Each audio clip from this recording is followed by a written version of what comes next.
Hello. Happy Sunday, everybody. Finally, we meet on Difficult Research, the channel. So I've had a hard time landing the plane, obviously, because whenever I got back from Phoenix Monday, the 28th, I was on Web Sleuths. I was like, okay, I'll build a dish about it there. And then we have our regular Tuesdays with Joe Schmo.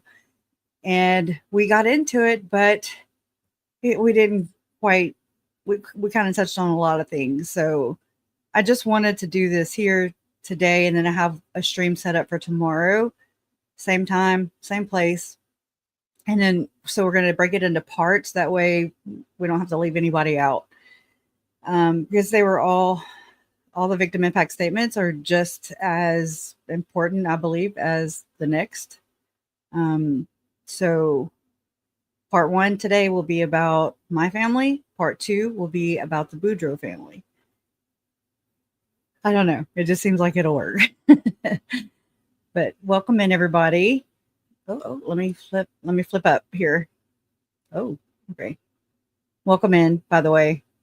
Now, my hair looks good on the mirror back there. I do my makeup and my hair, obviously. And then when I come up here, I was like, no. But definitely going to find a new hairdresser for sure. I don't need any help. Let's see. Hey, Betty. I'm sorry. Beach Bum. Trace on the case. Just me. How you doing? Betty Lester. Welcome in. Trace on the case. What's up, lady? And Caitlin. And sis, you should have been a detective. What's up? She's backstage. Just I said that. Yeah, we're talking. Okay. Let's see. Marcella Bash. Wonder if the legal aid goddess has returned to Idaho. I don't know. I haven't seen any news reports with convenience store cashiers donning sage. Okay. We'll know. Follow the sage. I'm just kidding. I haven't heard anything. So it's just a matter of time, right? She's where she wants to be anyways. I picture her like doing knitting classes, and I don't know why.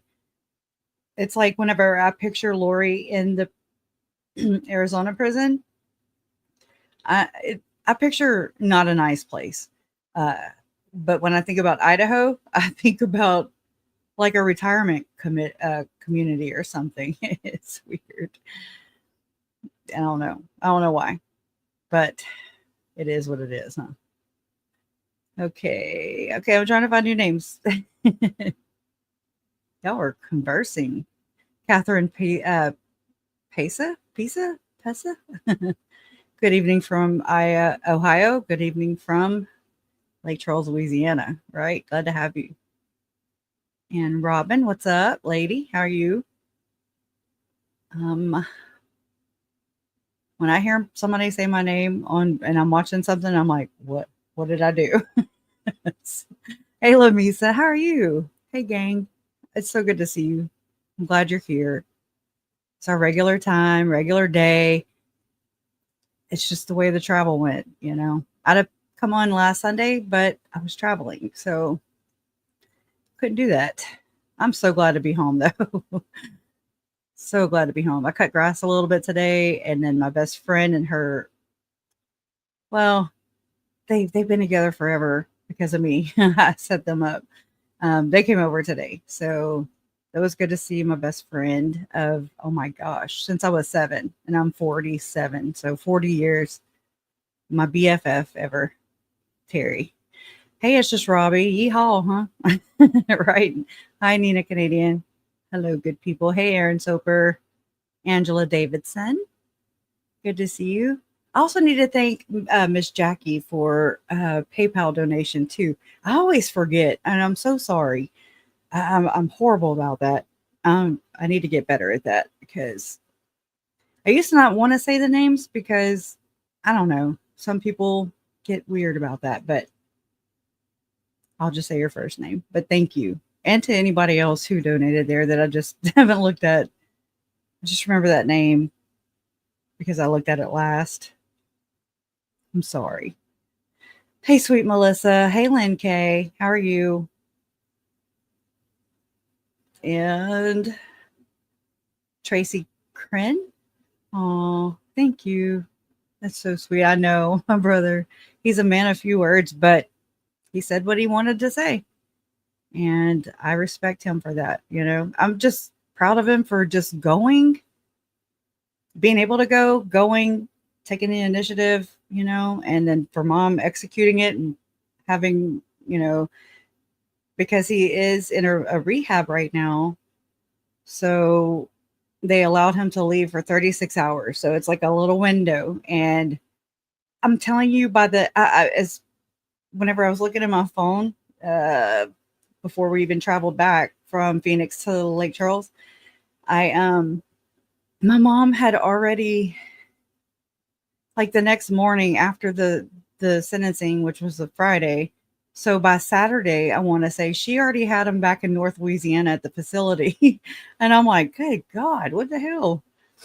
Like I'm over here just wiping the sleep out of my eye. And she's already jet setting everywhere, but I get it too.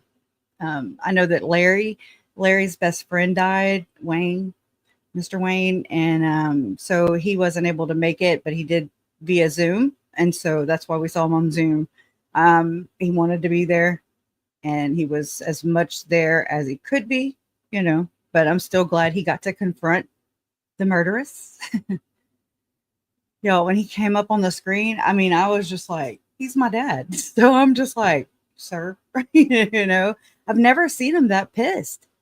And I've been a little shit. So, I mean, he's got 4 children, and then there's me and Todd. So, I mean, come on, y'all. We've dealt some stuff between the 6 of us, but that none of us have ever. There he is. There he is. Oh yeah, I felt so bad that you couldn't be there, but I'm glad you were there. But I'm telling you, Larry, your victim impact statement is, and I mean, I watched her the entire time, right? Because I could. Ugh. I would trade places to see the back of her head any day. But she reacted the most to yours, in my opinion. That's just my take on it. Anybody else who saw different, that's their take. Hey, but she at first was rolling her eyes and everything, which that's just comes with the territory with Lori. She looks at Jeff White, who's sitting to the right of her, and then she's looking at Pamela. Oh my gosh. I almost had it. Hicks. Pam Hicks, which is her advisory council, right? So there's the 3 of them, and she looks to them like she needs confirmation or validation, or like they're in her immediate clique, even though they may not want to be. I don't know. I don't think Pam wants to be sometimes, but then sometimes I'm like, but quit repping her, Anyways, but Jeff, I don't know. Sometimes I feel like he's an instigator, but he's an investigator. He's an instigating investigator, in my opinion. But so she looked to them for like, but then she started, there's nobody sitting to the left of her, and she is just like, when your screen, she could either see you from, the front and then to her right, or directly to her left, which that's the one I was looking. That's the one that the jury box we were all looking at. And I was like, whoa, don't piss him off. Don't piss him off. Don't piss him off. He's pissed off. And, she was just kind of hiding her head a little bit, but that's the most she did that, I think. But the dance, did you dance around the fire? Powerful.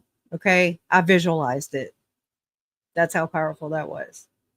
And it makes you wonder. Good confrontation.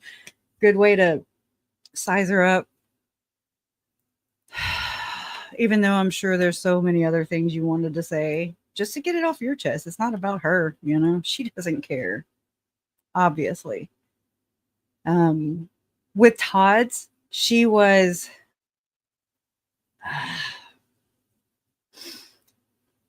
well, with Colby's, she was because Colby's was first. He ended up being first, and that victim impact statement, when he started to read it, and he was saying how much of a wonderful father Charles was, she was valid, like she was validating that with her, confirming that, I guess you could say. And we're just I'm like thinking in my head, like, he's not telling you to puff you up anymore. Like, you don't get to take credit for that. Stop taking credit for things that you had nothing to do with. Like, it doesn't mean you're good. It means he was a good person, not you, Lori.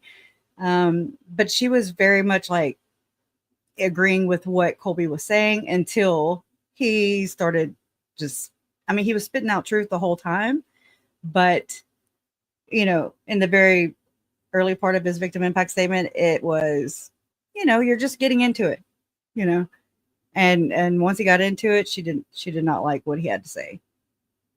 Now, there were some really interesting parts, and I mean, to me, would mean nothing. To Lori, it means right or wrong. Okay. It does not jive with what her narrative is. And I'll point those out. So let me get started, right? Or we'll never get finished. And I have actually have all the clips pulled up. I'm so proud of me. I'm finally growing up, huh? Let's see. I just have to get to them. I also have the transcript for it too. So that'll be interesting. Then we're gonna, Larry, while you're here, if you're still here, I want to know. I hate to even be, and I want y'all to kind of think about this. But a lot of people have heard, I brought this up on Web Sleuth on Monday, the 28th, when I came back. I had watched Adam and Rex's, it's their last Silver Linings podcast. So I watched it. I was in the hotel room. Jason was sleeping, And I watched it, and I had apparently missed it before. But let me get it pulled up here so I can speak. So I can speak to it. Let's see. Go there. It is Rex and Adam's new business venture. It's a podcast that utilizes artificial intelligence, AI, to create, promote, and produce simulated interviews with deceased killers. I know, right? At first, it didn't register, and then I drove home, and it was just me, the road, and my thoughts. And the more I got to thinking about it, the more I started to realize the impact of what this could mean. So the pilot episode is planned to feature an AI avatar of Alex Cox, Lori Vallow Daybell's brother, and the man believed to have killed Charles Vallow and Tylee Ryan and and JJ, right? And Brandon Boudreaux, shot at Brandon Boudreaux. So I don't know if I didn't really want to start it out like this, but I will. Since you're right here, I just, there's no soft or easy way to prepare members of of the family who are labeled as victims, legally. Just, it doesn't even matter legally. Okay. Just, it's wrong. Okay. In my opinion, my view, maybe it doesn't bother anyone else like it does me and Megan. It really got, Megan, a lot of our viewers were pretty pissed off, and it's just a bunch of tone deafness to it. Let me pull it up. Just let me get to the bottom of it. Oh, let me see. I got to rewind it. Sorry. about the idea, but it would be produced or presented. The provider will buy 6 episodes, see if it goes well, and if it does, they'll buy more. I'm So sorry. we need the person that has those connections, knows how to approach them, who to approach, who would like the idea. We can't give you all the details about the idea, but it does deal with AI, artificial intelligence. We shared with you on this podcast a snippet, a little bit from when we interviewed Alex Cox, Adam's brother, my nephew, who of course is dead. We interviewed his AI avatar. Okay, in other words, we made and posed interview questions as if it were Alex. It was not. It was just. So have y'all heard about this yet? You know, like, am I? I don't even know how to approach it. Yeah. Okay. Same here. Same here. And it's just tone deaf. It's resurrecting Alex Cox. It's giving him a platform, although he's dead, as life intended for him to be, naturally. Wink, wink.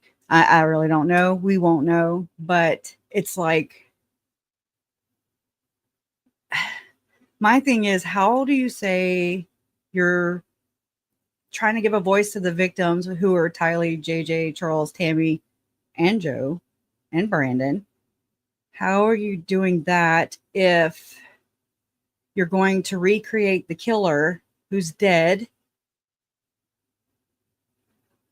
And so it's so cringe. I don't know. And I was like, what if my parents run across this? What if Brandon runs across this? And he has, I mean, I'm sure it's just a matter of time before we have, yeah, I agree, Larry, for sure.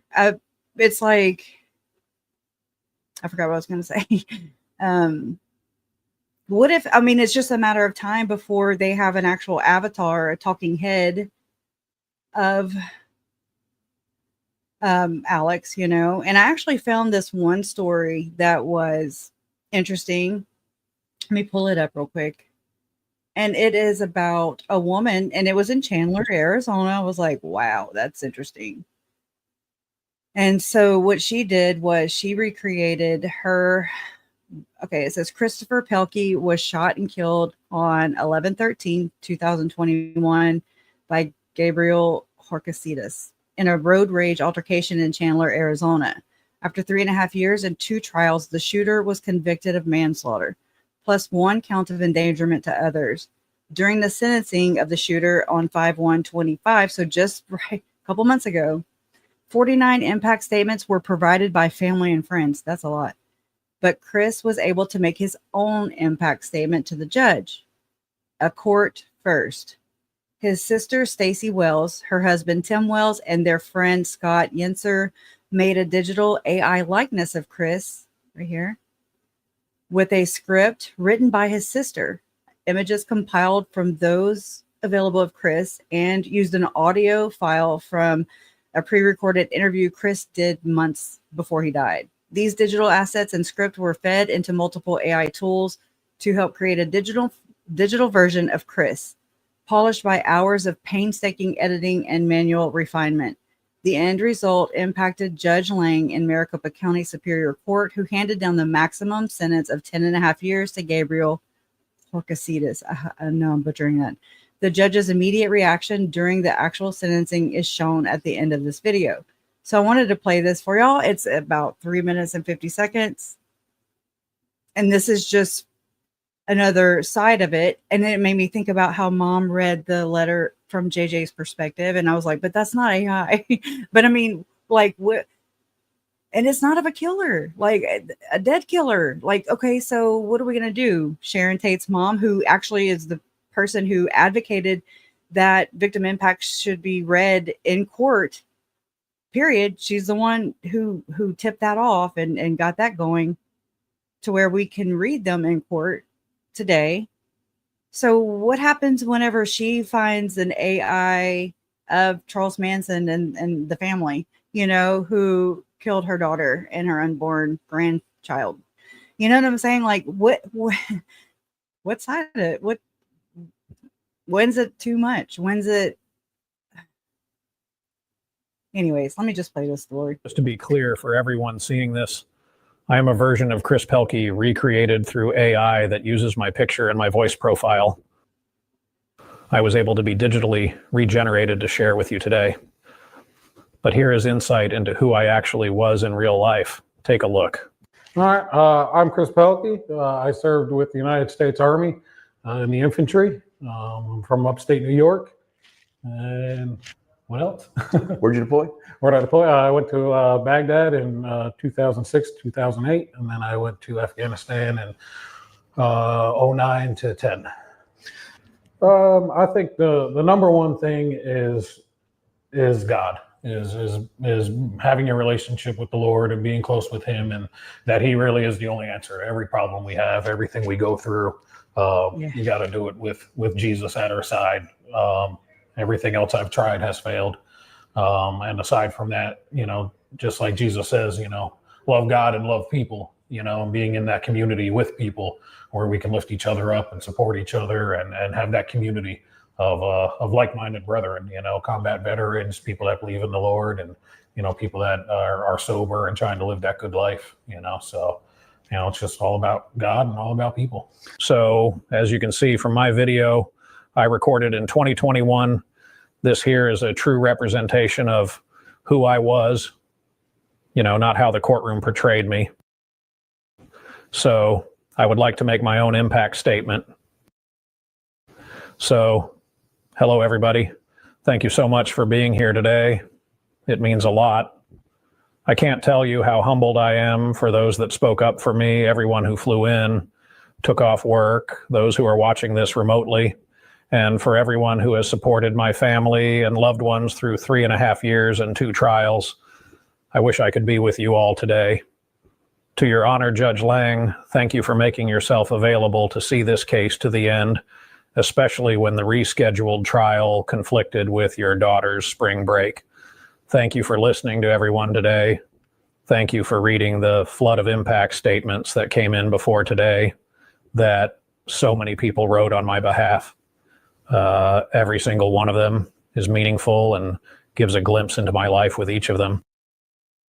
To Gabriel Horcasitas, the man who shot me. It is a shame we encountered each other that day in those circumstances. In another life, we probably could have been friends. I believe in forgiveness and in God who forgives. I always have, and I still do. To my family and everyone that I've met along the way, it was a lot of fun. I always had a lot of fun. Love each other because you never know how long you have, but make the most of each day and live your life. It is okay to stumble. God has you. Remember, getting old is a gift that not everybody has. So embrace it and stop worrying about those wrinkles. I once played with one of those filters on your phone where you can make yourself look old. I shared it with a cousin of ours years ago. This is the best I can ever give you to what I would have looked like if I got the chance to grow old. Scary, huh? No, really. Thank you to everyone for being here. It means more than you know. Well, I'm going to go fishing now. Absolutely no. Love you all. No. See you on the other side. Nope. I'm not for this at all. I mean, it's sad. It's tragic. Yes. But this is opposite. Well, it's the same concept as what Adam and Rex are venturing off to do now, which is to recreate dead killers, beginning with Alex. Okay. So I'm going to finish this one. Artificial intelligence, Alex, and the artificial intelligence answer. Our program deals with that. Our program is going to have each episode will be a dead killer, and there'll be at least 1 or 2 interviews. It'll be a killer that has had family speak out, family or close associates speak out. So we will contact those family members or close associates, see if they'd like to participate in the program.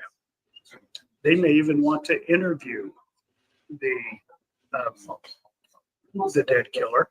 Why? And so that's all I'm going to say about the content of it. But the third person or second team member that we need, it'll be a third person in our team, is that creative position that is interested in true crime. They will actually be Yeah, contacting the family members or close associates. They'll be doing Debbie, we're going to play research it, unfortunately. and structuring structuring the episodes. Okay, and then we'll get together, finalize the episode, get the technology people going on it. And now, the way we're going to do this, I don't know if I told you this. I'm listening. I'm all ears. Exactly. This Just third me. person, it may not be one person, so I'm going to consider it a position.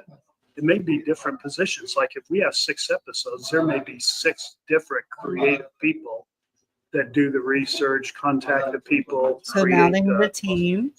the idea for Okay. that episode. Whatever. And so It's the we are concept, looking man. for people that have those skills. They don't have to have the AI skills, and I'll talk more about that in a minute. What about time? Do they need time?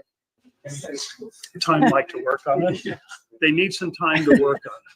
And I don't know how much time it will take because I've never produced a full episode. But the reason Adam's saying that is because one person we've contacted didn't know how AI worked, which is fine. We can explain that, etc. Did you just say a family But they member thought they they had to contacted? do all, which is saying that is because one person we've contacted didn't Okay. know how AI worked, which is fine. We can explain that, etc. But they thought they had to do all the research to find out about this person's case and what the person might say and all the personality traits. No, Amen. AI does Yeah. all of that. So we're just So- saying they need to contact the family members. And when I say research, enough research to say, I think we should do this in this episode.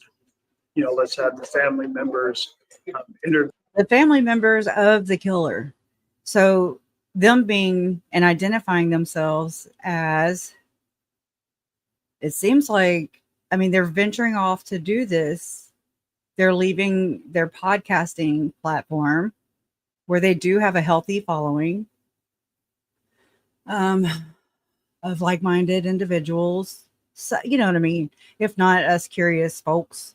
But I mean, so Larry, I'm just letting you know, like I'm gonna play the part where you actually hear Alex talking as per AI. So I'm just kind of letting you know it's a trigger warning.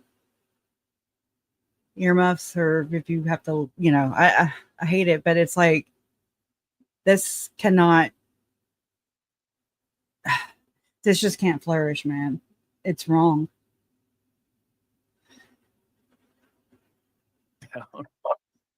I can't hear it. Okay. They're pulling it up. Okay, I'm going to. So, Alex, now that you are undoubtedly in hell, can you describe it to us? In a simulated response as Alex Cox, he might say, Describing hell? Well, if I'm in a place like that, it's not fire and brimstone like people imagine. It's more like being stuck in every moment where I messed up over and over with no way to set things right. It's a kind of emptiness that just gnaws at me. Regret feels like a physical weight, and I'm surrounded by echoes of things I could have done differently. There's no comfort, no escape, just me facing the darkest parts of myself. Mhm. If that's hell, then yeah, it's as real as it gets. I feel everything my victims felt. Here I have to see and feel how I affected others. There's no hiding from or dulling your feelings. You feel everything that might be numb during your life. There is no hiding by a lack of empathy or insights. why did you Wow. Yeah. Yeah. Too That's creepy. it sounds like for some reason it just sounds like that could be legit. Like that could really be what he would say. And that really could be what's happening where he's at. What that could really be happening where he's at. We don't know where he's at. I mean, we don't. nobody on this planet knows where anybody goes after this life. And that's goes hand in hand, in my opinion, with what Lori and the way Lori treats her victims. And she says, it's okay that I killed them. She'll never admit it, but she says it's okay. That's her justification for their deaths, is that it's okay because where they're at now, they're busy and they're happy. I picture them the way she makes it sound. It's like they're doing their own little arts and crafts projects. That's how she's got to live with it in her mind. That's not the reality of it, though. Okay. The reality of it is they're no longer here. She's not God. Chad's not God. Alex is not God. These people are not God. I'm not God, and so let's just stop playing like we are God and like we know. This is, in my opinion, their projections of the afterlife, of their idea of what the afterlife looks like, and they are projecting that onto AI Alex, the killer. And so this becomes problematic because of the way it's problematic with Lori, and it's no different. It's just you don't have to go to trial because there's no victims that you can, that you are killing, but there are victims of family members, I always say this wrong. There's the rest of us that have to run across this crap and say, oh my God, no. Okay. That's not real Alex. That's not reality. That is not where I don't care where Alex is. Whatever. I understand that's Adam's brother. That's Rex's nephew that he brags about looking like all the time. Oh, whatever you got to do. But can we just face reality? Let's try that. Let's try facing reality and figuring out why they became the way they were, instead of being like Sister Summer, who go to CrimeCon, who are invited to CrimeCon to speak. And then whenever one person gets up and goes against the grain, so to speak, and ask, okay, there's Lori and there's Alex, two killers in your family. What is wrong? And everybody booed this woman. Everybody booed this woman for asking a real question, real, but nothing's wrong here is what I've learned that Summer said there. It's just them, they're just two bad apples. Is it just two? That's what I'm asking. And I think that's a really relevant question these days, because here we go. And the cycle continues. It's like, we're not doing necromancy. We're not conjuring up spirits. We're not evoking Alex's spirit and other dead killers. Why they got to be dead? I mean, what's the limit here? Okay. That's where I'm at.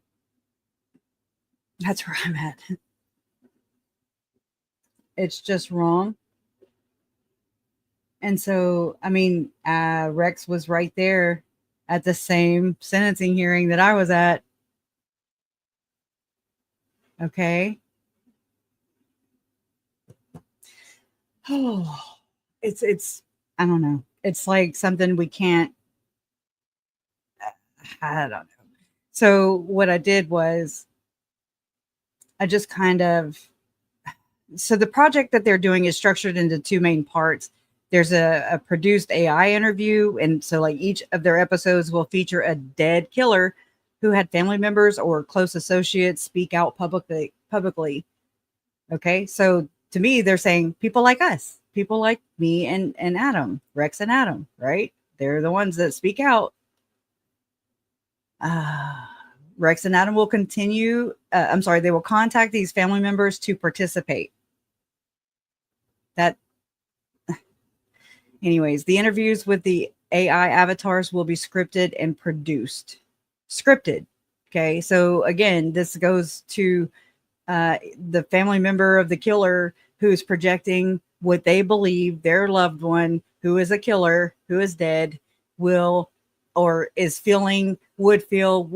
It's like we've all projected our empathy and compassion of how like when we see Lori and we see how obnoxious she is, how she's so nonchalant, and she's done everybody a favor, she's done all of her victims a favor basically, and she don't know why she's being persecuted. She's going to be let out of jail, prison, and the chains are going to break, and we will see when we're all standing there with God. Okay, that's her view. It's pretty sick. Okay, it's very sick. So we're projecting on her what enrages us. We're like, how can you just be so blasé about your own children, your own husband, Chad's wife, your ex-husband, Joe, like Brandon, how can you be so cold? And anyway, so I'm just saying it kind of goes both ways there. And so then they're going to have a follow-up live stream following the produced episode. A live podcast will allow viewers to submit their own questions to the AI avatar of the killer, receiving real-time AI-generated responses. And so Rex and Adam are both seeking a team to help with the project, including a producer with connections in the streaming world and creative researchers to do background work, contact family members, that'll be fun, and structure episodes. They clarify that the AI is not a spiritual medium, but a technological tool that synthesizes publicly available information to generate responses that a person would likely give. And so I'm like, what are the motives though behind this? What is the end game here? Right. So when I went over the transcripts of the video I just showed you, I showed you two different videos. One was Alex's collateral damage, where they actually show, Alex, AI Alex speaking. And then I showed you their last Final Silver Linings podcast. Okay. Where this is where I heard of it. This is where I initially heard it, and it just didn't register for me. This was while I was in Phoenix still. And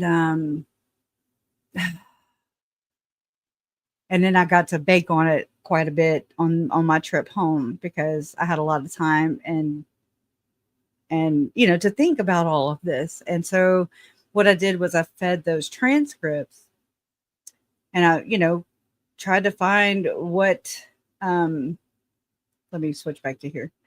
Tried to find what the commonalities were, what they're really doing with all this. So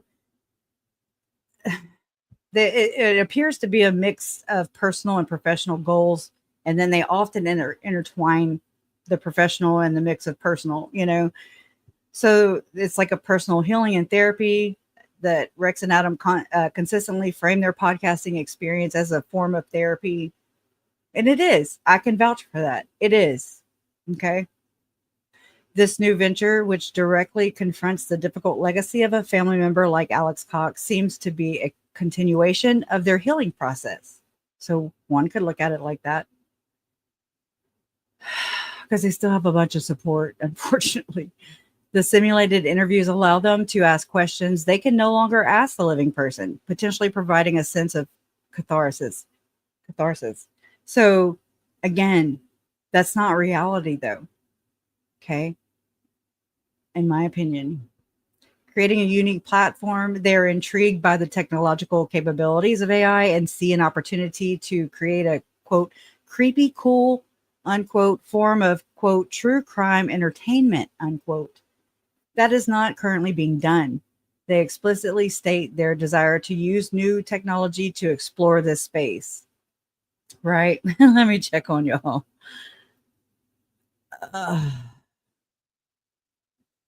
Yeah, I'm just not saying it in that many words. Let me say, it is a money grab. But I've had people fuss at me for monetizing my channel. So, I mean, but I pour my heart and soul into this channel. I don't try to do anything that would offend. I mean, besides speaking my mind, they could be like, well, Prussia offends me because she talks negatively of my church. And I'm like, I don't talk negatively of your church. If you'd ever just confront me and say that, then I would tell you that I don't. This just has been my experience. And I've done a lot of research into said church. I've done a lot of research into these things to not be able to not just be saying things ignorantly, like I say them because I've researched these things specifically. Anyways, I don't know. People can look at it different ways. Monetization and financial gain. They mentioned that if an episode sells, they will make money on it. They are seeking a producer to sell the idea to a streaming service with a goal of getting a 6-episode deal. The test run is also planned to be a paid subscription to generate revenue. They want to involve their community, the Optimist, by having them participate in the follow-up live streams and by seeking creative team members from their audience. So they're also hiring and recruiting people from their audience. So this continues the sense of shared experience and mutual support that they established with their previous podcast. So it says, while they explicitly deny any spiritual intent, quote, we aren't contacting dead spirits, we aren't having a seance, unquote. The venture's premise of creating a lifelike conversational avatar of a deceased family member who was a killer is a powerful, if technological, form of recreating that person. Resurrection, right? Rex and Adam's deep hidden yearnings appear to be, they want to gain closure. They want to ask Alex why and what happened. It's a search for closure. The AI avatar offers a simulated, non-confrontational way to engage with the person they lost. I mean, if they would do this now in real life, engage with, I don't care if they're confrontational or not, family members, like his sister and like Janice and Summer and the other Cox family members, I believe that this would be a better place. That's just my 2 cents, though. And then they state that their belief that Alex was coming out of the delusion, that's them. They don't know. I don't know. We don't know. Okay. They're all liars. So how are we supposed to believe what Zalima says versus what anyone else says? Lori, Chad, Janice, Summer, Barry, like Adam, nobody freaking knows. I don't trust him. I don't trust Alex. I don't want to hear what he has to say because he's a murderer. No matter what. I don't care if he was weak. I don't care if he had a TBI that went unnoticed. I don't care. Like, I just want him to be gone and stay gone. Can we not resurrect AI Alex, the killer? Please. The AI generated responses like the one in the transcript are designed to reflect this belief, potentially providing a redemption arc for Alex or their family. That's how I'm looking at it. That they believe he deserved, but never had the chance to live out. That sounds like a personal problem to me. That sounds like, don't be a murderer, How about that? Try it. Like, it is what it is. And so nothing is going to resurrect freaking Alex. Can we not even broach this, please? And to me, it would behoove Adam and Rex to do this, because if they can provide an arc for Alex that they believe he deserved but never had a chance to live out, doesn't that kind of make them feel better with what Alex and Lori and Chad and friends did? Doesn't it? Like, if they can prove that he has empathy, and whether albeit be via an AI avatar, doesn't that make them maybe feel not so shitty because their family members murdered kids and innocent people? I don't know.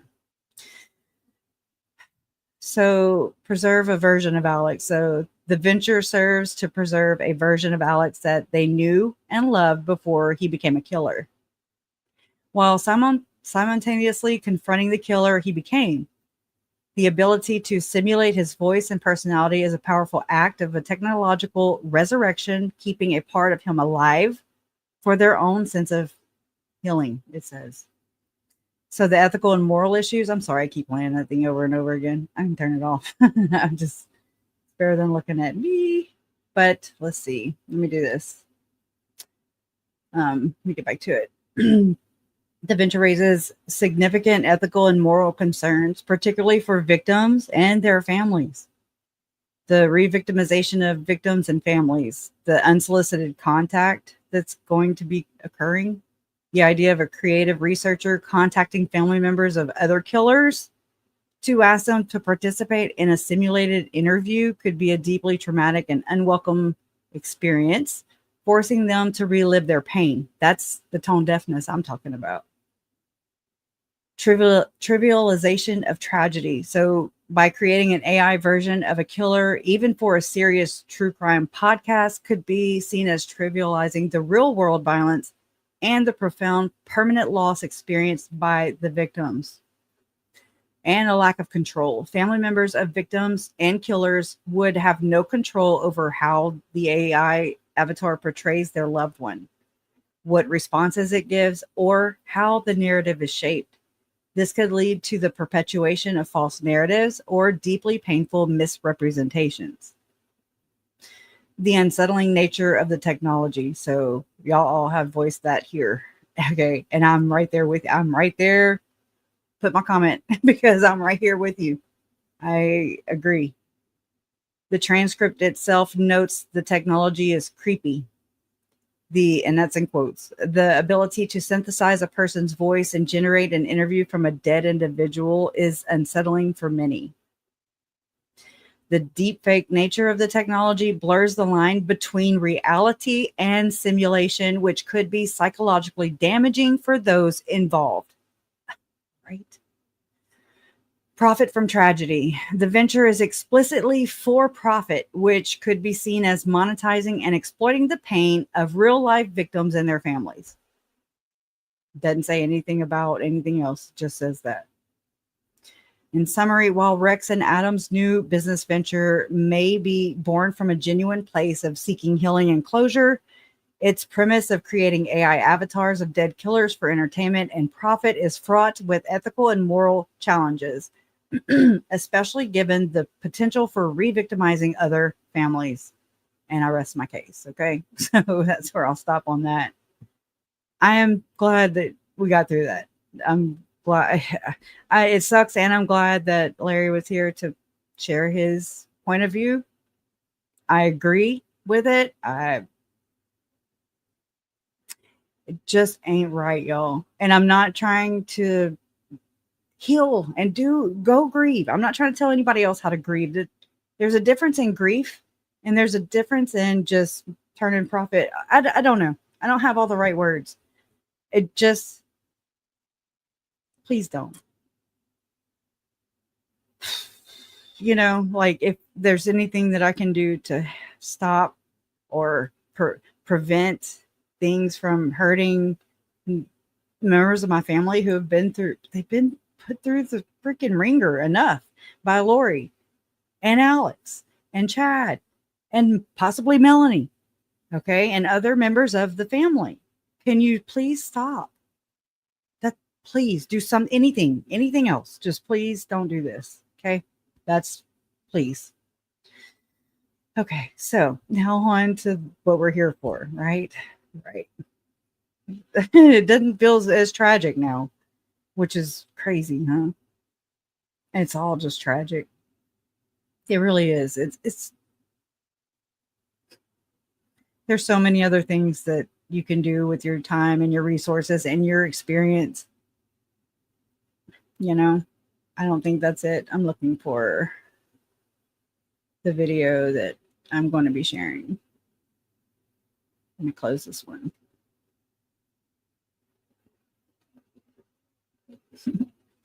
Okay. Okay, there it is. I'm like, where did I put it? Everything's so tiny down here, so it's hard to see. Okay. Is that it? Let me make sure. No, that's not it. It's one of these. That it? Yeah, that's it. That's it. Okay. Let me change my perspective here so you can see what the heck I'm doing. All right. So we're going to start just like the way they did it, in the order in which they were done. When she first walked out like this, me and Mom both under our breaths, we were like, oh my God, she got her hair done. Like that's the first thing. She walks out the damn door right there. And we are like, that's the first thing we notice because we are murmuring. Okay. Because it's aggravating. Okay. Can anything freaking affect this monster here? Anything? If it didn't do it here in this life, I doubt it was going to do anything for them in the next one. That's just my advice to Rex and Adam. Okay. It just, yes, we want to think that, but that's not how this works. I want her to act like a human being, but she does not. She will not. She is a self-serving bitch, period. In my opinion. That's just me. But we were waiting on Judge Boreski to come in. This is when I learned. Mom was like, oh, Summer's right over there. She was like sitting behind Lori, on the defense side, on the Lori side, and then at the very end, like I didn't know the ladies around her. I've been told that it was like a sister-in-law and somebody else. I don't know. It didn't really matter. But I was like, she's here for the victims? Like what? No. Summer's never been here for the victims, in my opinion. Even if she was assigned to be. She was at CrimeCon for Chad's sentencing whenever the verdict came back. And all that jazz, instead of being Tylee's representative, it's not where she was. But she was able to, not be so stressed out whenever she did an interview with Nate Eaton. I think this was after Lori's sentencing. Summer didn't make it there. And so that's in 23. That was Lori's. July 31st is when she was sentenced in Idaho. And Summer couldn't make it because she felt all types of ways. There's an interview with Nate Eaton interviewing Summer where she breaks silence and reads a victim impact statement of sorts on his channel. I think I lost a few subscribers. They were like, "Oh my God!" I was like, "Whatever." Like I make myself pretty clear what I do here and who I advocate for. I'm not here to, it's beautiful to see a community come together with all this tragedy. Okay. That's created by this tragedy pimp right here, drinking the water, trying to act normal.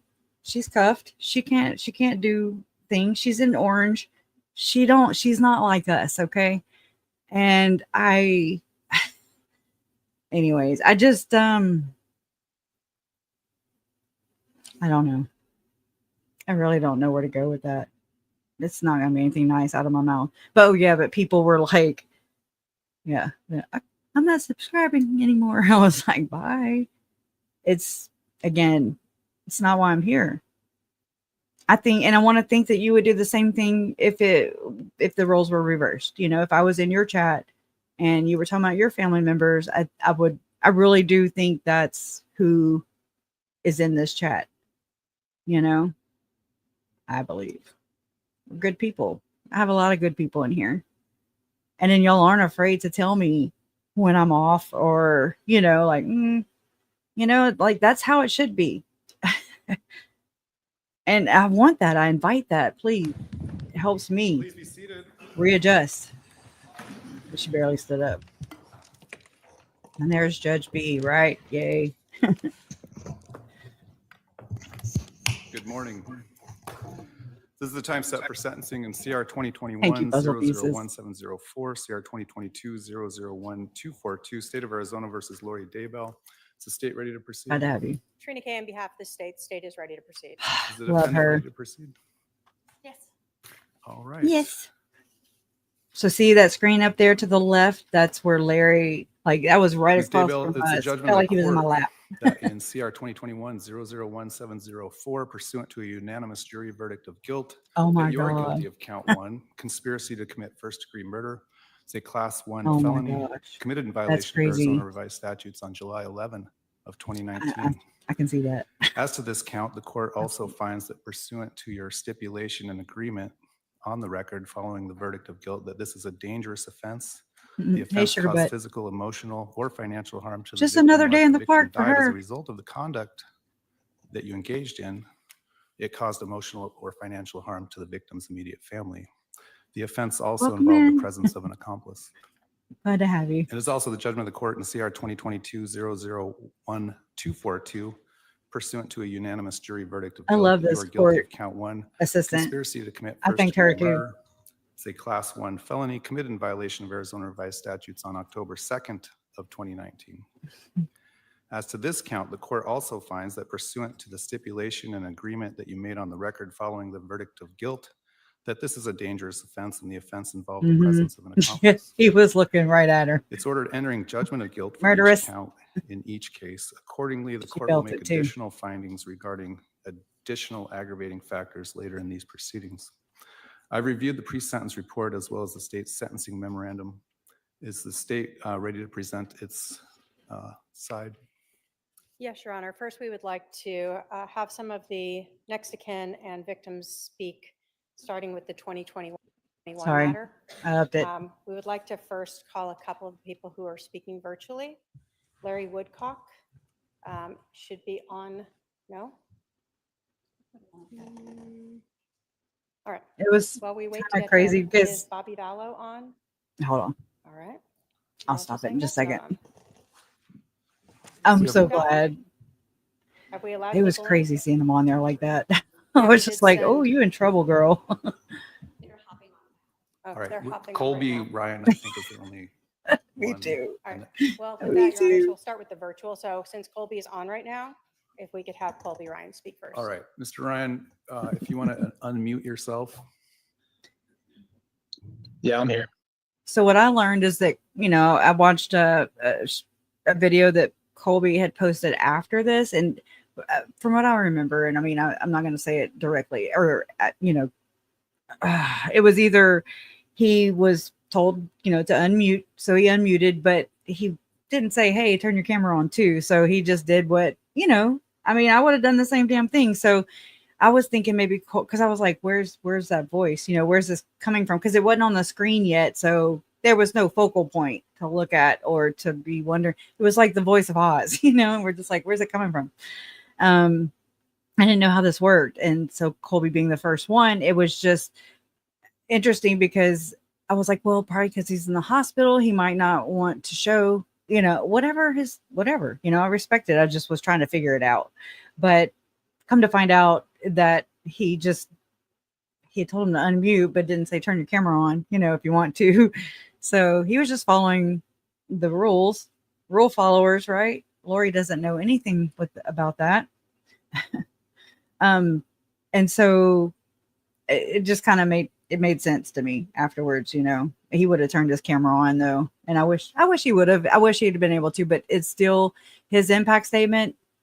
It got to her too, but I'm telling you, Larry's really got to her. And so, that's number one and number two. I mean, it was just like boom, boom, and she needed 80,000 more of those, in impacts. Go ahead, sir. All right. My name is Colby Ryan. I'm the son of Charles Vallow, the brother of Tylee Ryan and JJ Vallow.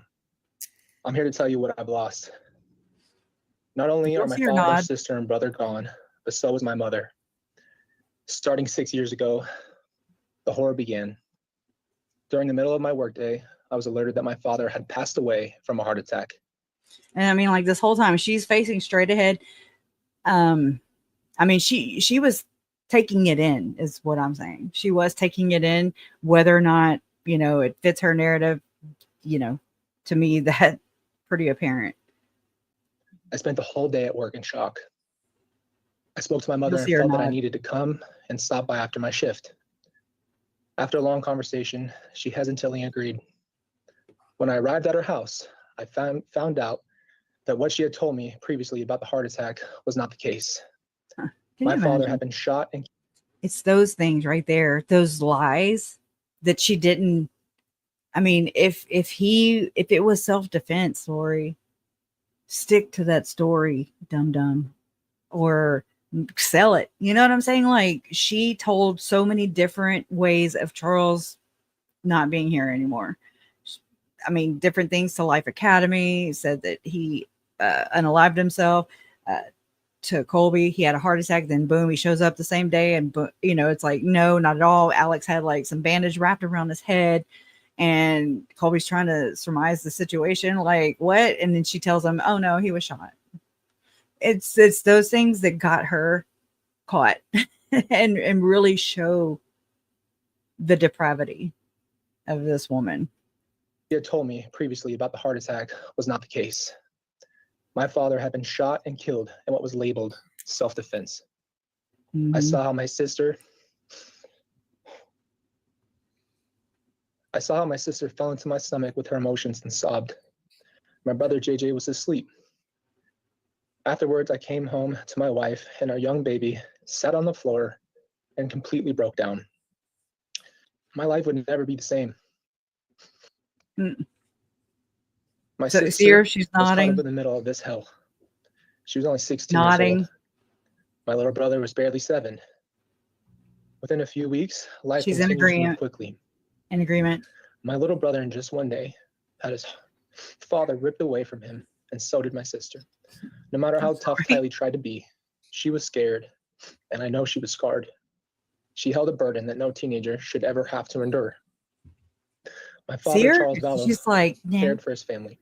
He took care But I of our mean, can we stop right there? Because he's saying of my 16-year-old sister who should have never been put in these situations, and she's agreeing with what Colby is saying.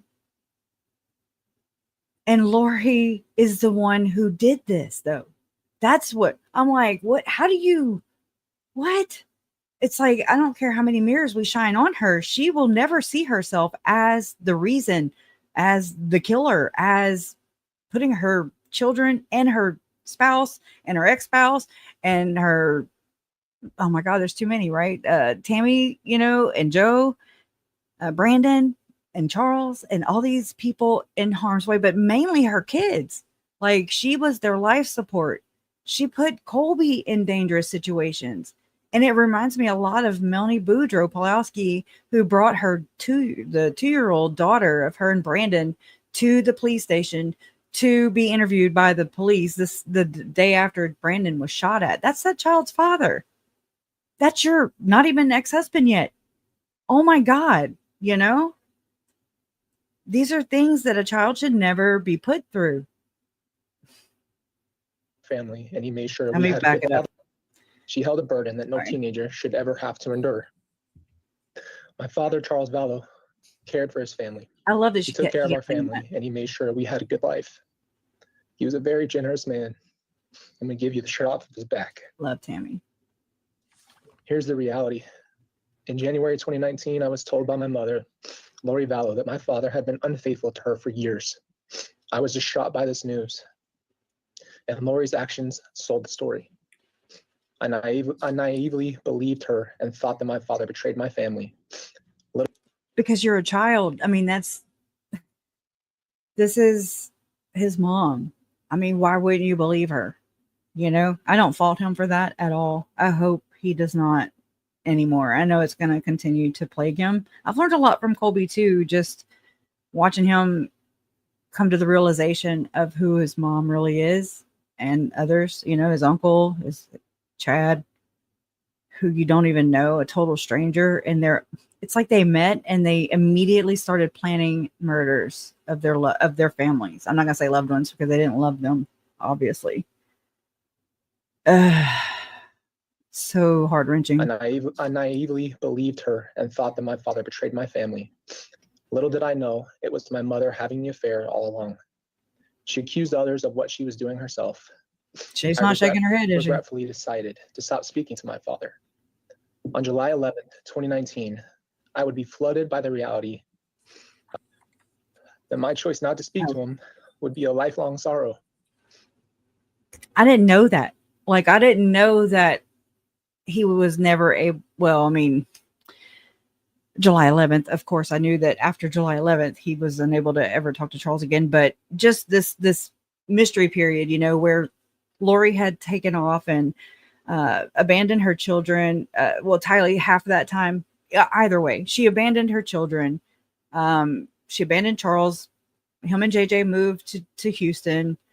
I mean, she's disgusting, y'all. Like, she spent this entire time, from the time her and Chad met, she started to plot and premeditate, calculated, cold-blooded, just peel all of the securities and all the safety, all the places where they felt comfort and love and stability, and she stripped that away like none other.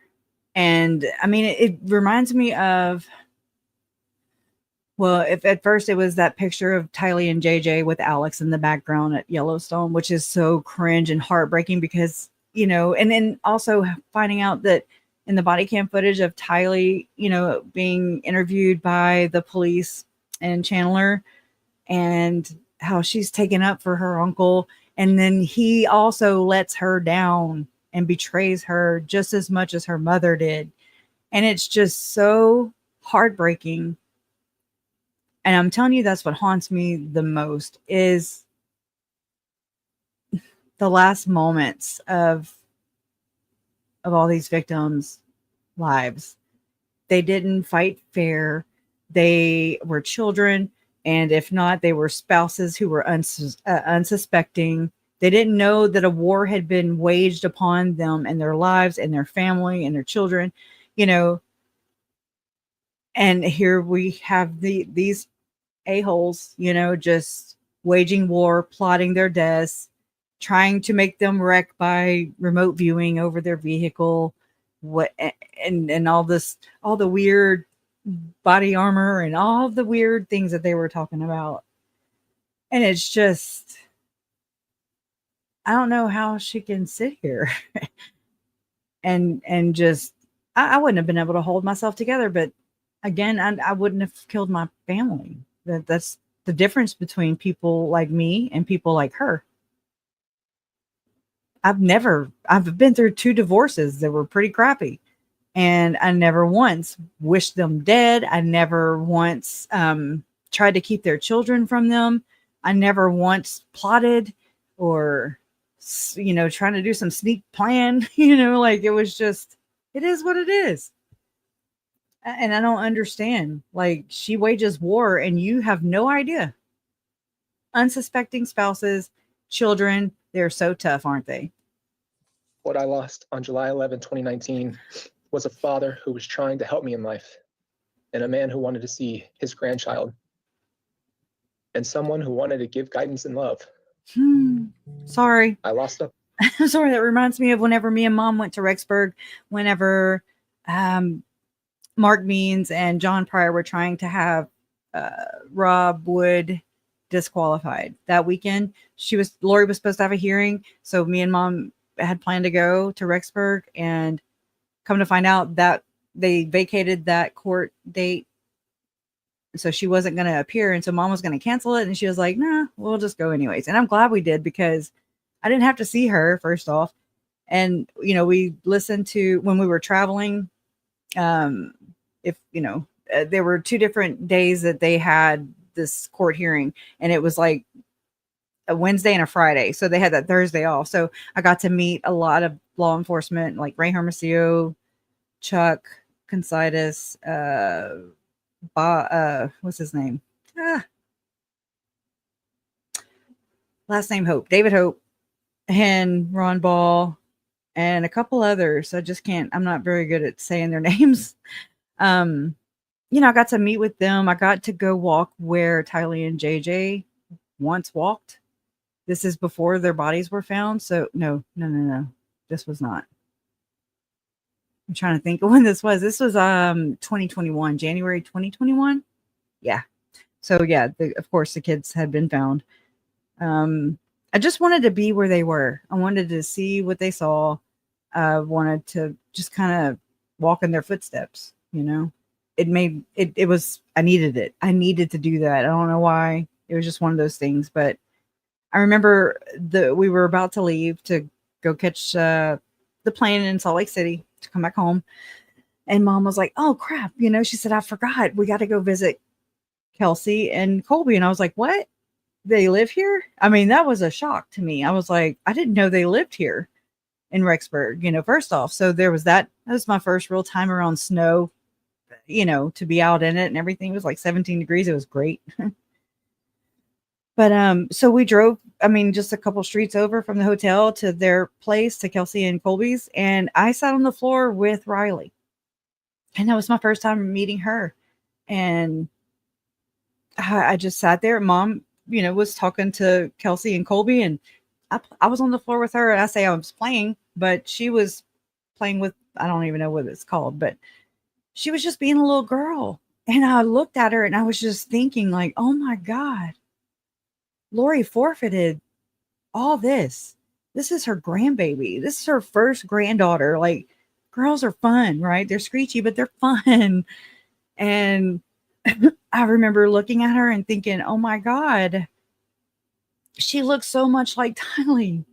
That's her aunt. You know, I mean, just all these things were just going through my mind. And I mean, it's devastating and it's heartbreaking.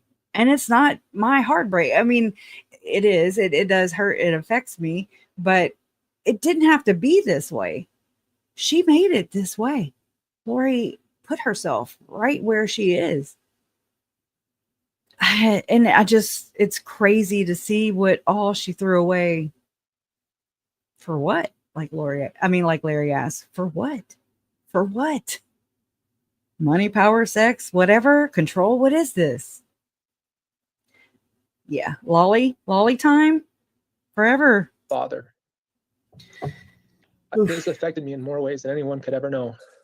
She does. I have to live with the regret of not speaking to him before he was Girl. murdered in cold blood. I'm glad you're here. This did not only affect me. My little brother, JJ Vallow, was only 7 years old. I'm glad you're here, Kelsey. I'm about to start freaking crying. Stop. I'm glad you're here, girl. I hope you're doing okay. I hope Colby's okay. But I hope you're okay. You are the backbone, girl. And I'm so appreciative of you. And I'm glad that you were able to. You're Jesus's favorite, okay? First off, I hope you get a good giggle out of that because you knew it, right? You knew it. You're the rock behind Colby, I believe. And you got him set. I believe that you set him straight with all, you know, like deciphering between the belief systems of Christians and LDS and Mom here. Lori, can you, oh my God, like, whew, that's so heavy, right? It's people's spiritual, like their spiritual afterlife depend on that. You know what I'm saying? Like that to me is, yeah, you're welcome to come up. I would love to, but I don't want to bombard you either. You know, I just really appreciate you. I just know when I see Colby being strong, I know that that's because you're behind him and because you're holding it down. You really are. Anyways. Yeah, she don't have Jesus secret news. There's no secrets, first off. But you are welcome. I will fly a link to you right now. I would love to hear you. I'd love to talk to you. She does look like Tylee. And had his life picked apart and never explained. One day he saw his father coming to him to pick him up at the house and then never saw him again. My sister Tylee carried too much responsibility and was put in positions no child she's nodding. Should ever have to be in. I'm telling you, that's the shit that was pissing me off. Because I'm like, no, you don't get to be validated here, Daybell. You know, like this is not what this is about. And so she is not listening to her son, the only one she has left, by choices that she made herself. She's not listening to him. And if anybody can break through, it's Colby. And that's tragic. That's tragic. And Oof, I'm sorry. It's, I just respect his journey, you know. I know it's not been an easy one, but holy crap, you know, he has fist over palm, you know, just has been digging himself out of this hole that she threw him into. And this happens to a lot of children, not verbatim, but these same kind of scenarios where this happens so many more times than I'm comfortable with knowing, you know? And I feel like this is Melanie Boudreaux Pulowski 2.0. I swear it's like her shadow. Melanie is her shadow. JJ Vallow was only 7 years old, and I he had backed it up a autism little bit. and had his life picked apart and never explained. One day he saw his father coming to him to pick him up at the house, Hope and you then feel never better, saw him Kels. again. My sister Tylee carried too much responsibility and was put in positions no child should ever have to be in. Oh, Part of that responsibility was being told to retrieve Lori's purse inside the house, possibly witnessing her father's body. I'm so glad he brought this up because this isn't one of those really easy details that you can just pinpoint, you know. But I think because he had been watching or listening to the trial, I'm so glad he's doing that too, because there's so many times I wanted to do the same thing and I'm like, people are just gonna think I'm crazy, and whatever, crazy is all I got sometimes. And I mean, it is what it is. It's like you have to,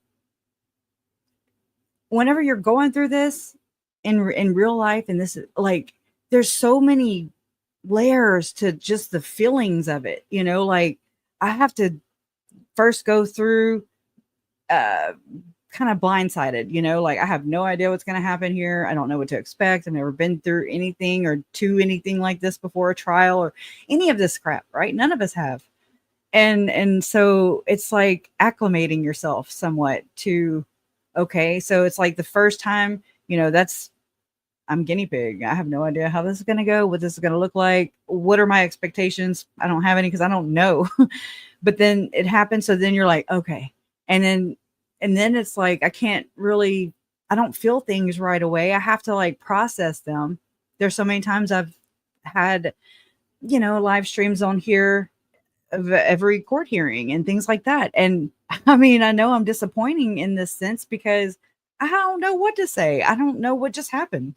I have to like shut this thing off, close the live down, shut this thing off, go and just kind of process it in my mind. This is when I do my reflection, you know, my own self reflection and what is that the right word I'm looking for? But where you just go and you just kind of look inward and I process it and I don't respond. Sometimes I can't cry. I was unable to cry on this day, but it really hurt to see my brother cry and my mom cry and members of Brandon's family who I don't even know, but I don't it's like a unsaid connection that you automatically have with people because nobody understands this like they do.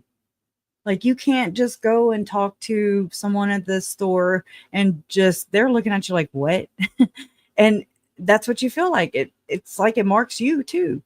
And anyways, it's so unique. And it's like being able to talk to Megan, you know, or, you know, just having Kelsey in here, Larry, it's confirming, it's validating for me too, because it's like, oh my God, nobody understands this like they do. Nobody understands it like they do. I'm not saying it can't, you know, people don't follow it and look very closely in, but it just is so different. So different. And it's like a club you don't want to share with anybody. You don't want anybody you love to actually feel these things or to have to go through this. It sucks. I'm just so glad Colby was here. I don't care how. He was here. He did it. He showed up. And I'm so proud of him. I'm his big cousin. I will always be his big cousin, even though he's taller than me. Whatever. The reality. Neither Tylee nor JJ had time to even process or grieve. My mother, Lori Vallow, moved them out of state, and only a couple of weeks later, little did we know that my little sister, Tylee, only had 60 days before she would meet the same fate. My little sister must have been so scared, confused, anxious, and broken, and angry, and every emotion you could think of. My little brother JJ would only have 74 days before he met the same Confused. fate. He must have been confused, worried, sad, and frustrated without the ability I'm to gonna look fully for a comprehend his picture. feelings. I know I'm here to tell you the effect that this has had on me. In simple terms, each one of my family members was taken from us all in one swoop. My father was gone in an instant, and later my sister and brother disappeared until they were later found in Lori Vallow's new husband's backyard. This has affected me personally. I had to do something I've never done, and that was fight to stay alive after the pain. There are no And words for what I've experienced, and I had to choose to fight and to stay alive. For my amen. Every children day. and for my wife. Now I'd like to address Lori Vallow. She I claims love to how be you address her. Jesus' favorite. She claims to lead a spiritual life, and she claims that she loves everybody, and she also claims to have seen Jesus and visited with him. I love this. When did Jesus allow us to commit adultery? When did Jesus change the commandment of thou shalt not kill? When did Jesus allow us to steal money from our dead children? Amen. When did Jesus tell us to lie our way through life? It must be a very sad life to smile your way through all the pain you caused. Rather than being able to acknowledge the pain that she has caused, she would rather say that Charles, Tylee, and JJ's death were a family tragedy and not her evil doing. Disgusting And I will say animal. this, if you want to see darkness, look at the murdering cult that claims God has commissioned their mission to kill my family and others. Oh my God. I wish the screen was like touching her nose right there. Because look at the damn murderous cult who killed children and innocent people. I And can't not her evil ever doing. quote people. And I will Sorry. say this, if you want to see darkness, look at the murdering cult that claims God has commissioned their mission to kill my family and others. Or the wheat and the tares. However you have to refer to it. Suicide blonde. I swear she's crazy. Quite frankly, I believe that Lori Vallow herself is the family tragedy. Oh yeah. Thank you. Thank you for saying that, Colby. And I was like kicking myself in the butt because I was like, I should have called her. I call her a tragedy pimp all the time because that's what she is. She's the tragedy maker. She's the zombie maker. She's the dark spirit maker. You know, that's what they do. Ugh. Thank you, Ms. I'm Cruz. glad. Thank you, Colby. Thank you. I believe Larry Hope you feel is better. now online. We can Larry, have him speak next. Larry Woodcock, if you'd like to unmute, go ahead, sir. What would you like to tell me? I was like, so he popped on the screen. Can you hear me? Yes, I can hear you. Thank you, sir. And thank the He court looked for good. allowing me to. All right. I did see her face. That's why I'm present. going through this. I truly wish I was there to look the murderers in the eyes. At first, I'm not gonna lie. At first, I thought he was saying the murderers, and I was like, you know. But we're looking dead at him. But there's another screen, you know, to Todd's right, to our right, and it was powerful. This one, I did get to see her face. Unfortunately, sometimes I'm like, oh, I don't know if I wanted to, and so I was gonna count the eye rolls and report back, but there were too many to count, and that's sad but true. I mean, it's just, I'm being honest. She registered Colby's. She was like, he validated things and she was confirming with her head, you know, like, and nodding yes. And then whenever it got real, okay, and she stopped shaking her head. She stopped. She didn't look at her teammates or whatever the hell, her team, whatever, her advisory council people, who, in my opinion, are just there as a buffer. They're just there, and they offer a buffer. I don't know. Like, she needs that security blanket, so to speak. And but I mean, she's so disrespectful. Like, so Larry comes on, and that's after Colby. So he broke her in. Okay, first off. But if there's going to be anybody that breaks you, it's going to be your child. That's how I'm looking at it. Like, that's the one, he's the one person that can talk her down off this ledge or whatever the hell this is that she's on. Obviously, she's on something. And Charles told Bobby at his kitchen table. The last time that, they were there, Charles asked Bobby, it was like, when is she gonna, I wonder what's gonna happen when she comes down from this. And so down, meaning off this high. I don't know how else to really, what he meant by that, like off this power trip. That's probably a good description. What happens when she comes to terms with what she did, and what now, knowing and going through this whole process, I'm sure y'all can vouch for this too. It's like, is she ever going to come down from this? Does she have to cling to this? It's something that she told Melanie Gibb in that recorded call where she said, when Melanie called her a core whore, which was my favorite. Okay. That's when lore whore was born. Okay. The term lore whore. And she's like, Lori's like, how'd she say it? She said, I saw it, or I've seen it, and I did. Like, basically, Melanie can't tell her that she didn't see Jesus. Okay. And so them's are fighting words for Lori. And she's like, if I saw it, then I know what I saw. And I'm gonna have to find the clip, because it's a very not poignant. It's a very powerful clip, because this is what I believe Lori has to cling to live with herself. Because if she denied it, her very soul would be at stake. And that's basically what she said. If I did deny it, then my soul would be at stake. And I'm like, it is. It literally is. Okay. So is this what she's clinging to? And it's so sad. Again, divorces are normal. They're normal. But not for this control freak. Unable to.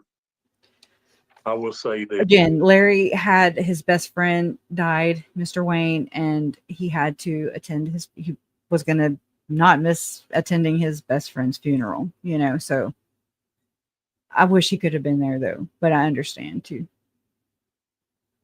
I still felt his presence and his power, right? He's the glue that holds my family together. yes, murderous, you're nothing. You're a murderer. You're a narcissist, psychopath, delusional, murderer. Amen. I can't tell you the harm that you have caused to our family, Oh my gosh. but I will tell you this. I know where you're going to be till you die. I was like Aunt Susan. You're going to be in an 8x6 cell. There you go. You're going to have Say a it, Buick. steel cot.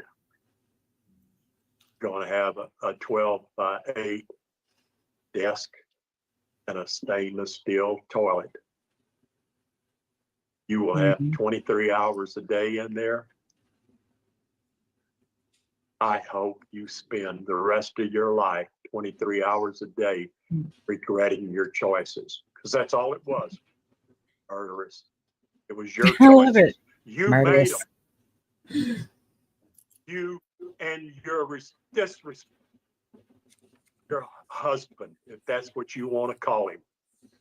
I mean, look, I'm lying if I said that I didn't clinch. I was like, oh, you made him. I've never heard or seen Larry like this. And like I said, I'm one of his children. Okay. So, kids do the darndest things sometimes. And I've never seen him like this. I don't want to see him like this. This is very upsetting as well. And I hate to see them so upset. I hate to see what Lori and Chad and Alex and others have done and continue to try to do. They try to rip us apart. I've watched my parents age on TV, basically, in interviews and things like that. And I just wanted them home. I just want, like, this, that's the selfish me, where I'm just like, oh, before it got hijacked by Lori and her evil, you know what I'm saying? The plan, her Lord's plan, to kill people. And it's just like, this is not how that's supposed to be. And so it does affect generations. The ripple effect is real. It is real. And that's where we have to kind of figure out now, as family members of the tragedy pimp and her Kool-Aid in the gang is what I call them. Like, we have to try to not correct or whatever. We just have to try to protect our children from this whole time. They're curious and they're smart. Okay. They are smart and they pick up on things. It's been very challenging. I don't want them to know the depths of hell that this is and that they're into, but it's like, they're not dumb either. Kids are very smart, y'all. Whew. I just hope that we can try to correct as much of it as we can so that it doesn't affect as many generations, if that makes sense. I don't know. For what? Intense. You murdered Charles. Yeah, The Tony. best thing that was ever in your life. For your delusional, I hate to keep stopping. narcissistic way. I will never speak your name again, murderers. You will never get anything out of me again in your life. You are nothing. I love it. You are nothing. And I'm telling you, I don't know what it was, but I mean, besides the words he was saying, okay, so Colby had just hit her with the truth, right? His truth, his experience, whether she bought it or not, that's her problem. Okay. And then followed up by Larry. He, both of them are not there, but their words really made the impact, in my opinion. Like, Larry, like when she was the most affected, in my opinion, by Larry's, it's wild. She would try to look at her whatever council people and, just kind of like they're the end people, like, oh, they're mine. So I'm going to make faces at them, like, oh my God, can you believe what's being said about, can you believe the truth they're spitting out? And she's just like, nonchalant, right? It's just, and then she totally turns and there's nobody to her left, and she's turned and her head is down, and the screen's right there to her left too. We're to her right, the judge is to the front, and she's, in my opinion, looking like she's trying to bury her head a little bit. Okay, she's trying to turn away from all people and just kind of bury her head, if lack for a better word, but that's what I got. I watched, unfortunately. It's gross. She's gross. You killed Tylee. Did you enjoy it? Oh my God. Look at me, Lori. Did you enjoy it? Ooh, it was so loud in there. Did you dance around the fire? Like you sent the videos to Chad of you dancing around in your room for him? Oh my God. She needed this. This needed to be said. And Larry is the perfect person to say this, right? Did you enjoy it? And I can picture her by a damn fire, dancing around it, reveling. Oh, it's so disgusting. I'm sorry, I have chill bumps right now. It's true though. Like, and it was so loud. It like echoed, like I think everybody was at attention, basically. Oh, Chad of you dancing. let me back it up. Did you enjoy it? Did you dance around the fire? Like you sent the videos to Chad of you dancing around in your room for him? Did you enjoy it? I believe the most so. precious thing. A 7-year-old, autistic, unbelievably God's present to Kay and I, Love that. to Todd. That Look at just- Todd. I was like, Turn oh my around and God, Look at him, Lori.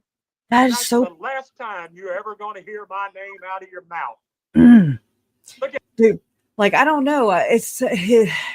There's so much emotion in his voice and what he's saying, the words that he's using, and it's pointed at Lori, who it needs to be pointed at, and it's like all the things that I've been thinking, and he's saying it, and then he's like, "Look at Todd," and I'm just like, "Oh my God!"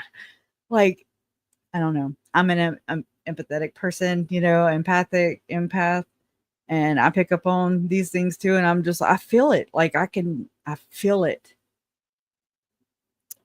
Oh, I wish she could feel it. But again, here we are. That's the last time you're ever going to hear my name out of your mouth. Look at Todd. Have you said you're sorry? You wrapped JJ's hands in tape. You wrapped his arms in tape. You covered his eyes. And you buried him in 8 inches of ground. Murderous. Ooh. And I mean, Judge Bresky didn't dare say a word. I was just like, okay, because I had to throw my victim impact statement into a chat GPT thing to make it change from saying Lori to not addressing her directly. So I was like doing all this stuff while I'm sitting there too. And also Megan's little part, she sent it to me at 7:30 that morning. Megan did. And then I didn't even have a chance to look at it. Like I literally saw Lori Noreen Cox and I took it, copied it, pasted it, threw it in, said, sprinkle it throughout. And it did not. And so you'll see, and I'm not trying to take it away from Larry, but I'm just surprised that, and I'm glad for everything, for all it's worth. I'm so glad that he said what the hell he was talking to Lori as she should be, as I wish we all could. And I think that mom would have been able to too, had she asked like Todd did, but then Todd asked, but then he didn't turn. So I was like, okay, I'm just trying to figure it all out. Like I said, I've never done this before, so I'm taking it all in. But oh my God, Larry, His hands in tape. You wrapped his arms in tape. You covered his eyes. And you buried him in 8 inches of ground. Murderous. Yeah. Absolutely, Jeannie. May God have mercy on your soul, because that's the only thing in life. And don't count on God where you're going. You're nothing, murderous. Say it. I can't stand you. I always said, from out of some place you never saw came a sound you never heard. Well, I will not say that anymore. I want you to see and hear everything that's going to happen in your life. I want you to live it 23 hours a day. I despise you. You murdered JJ. You murdered Tammy. Yeah. I'll always believe you murdered Alex. You're a murderer mistress, murderer. Concubine. You're worthless. I'm gonna use one of Larry's. He would say things like, and I mean, I've brought this up to him before. I'm like, you crack me up with these little things you say, and we laugh about it because he's a funny guy, And he'll say, it was so quiet in there, you could hear a spider cough. And I mean, at this very moment in the courtroom, you could hear a spider cough. That's how quiet it was. Everybody was just attention on all eyes, all ears, everything we hear, we see, everything that is being said, we feel it. I do. I know it's felt. I know there are people even who are watching it live streamed. I know you felt it too. I still feel it. It's crazy. It's powerful. It needed to be said. And I'm glad because I hope this is healing for Larry. I hope it's healing for every one of us. You know, that's what this is about. A murderer mistress. Murderer. You're worthless. Mm-hmm. I can't believe 6.5 years of putting up with you. And I'm proud of You are him. not worth it. The 4 murders that you're accused of are only ones that they can prove. Lori, you tried to kill me. I left your house in Hawaii. You tried to kill me going back home. But guess what? I beat you. I beat you. I'm able to sit here and laugh at you and watch you go to prison. There's others you tried to kill. God bless JJ. God bless Tylee. And most of all, God bless our family. About that. That's real. Thank you, Your Honor, for allowing me to speak my final piece to her.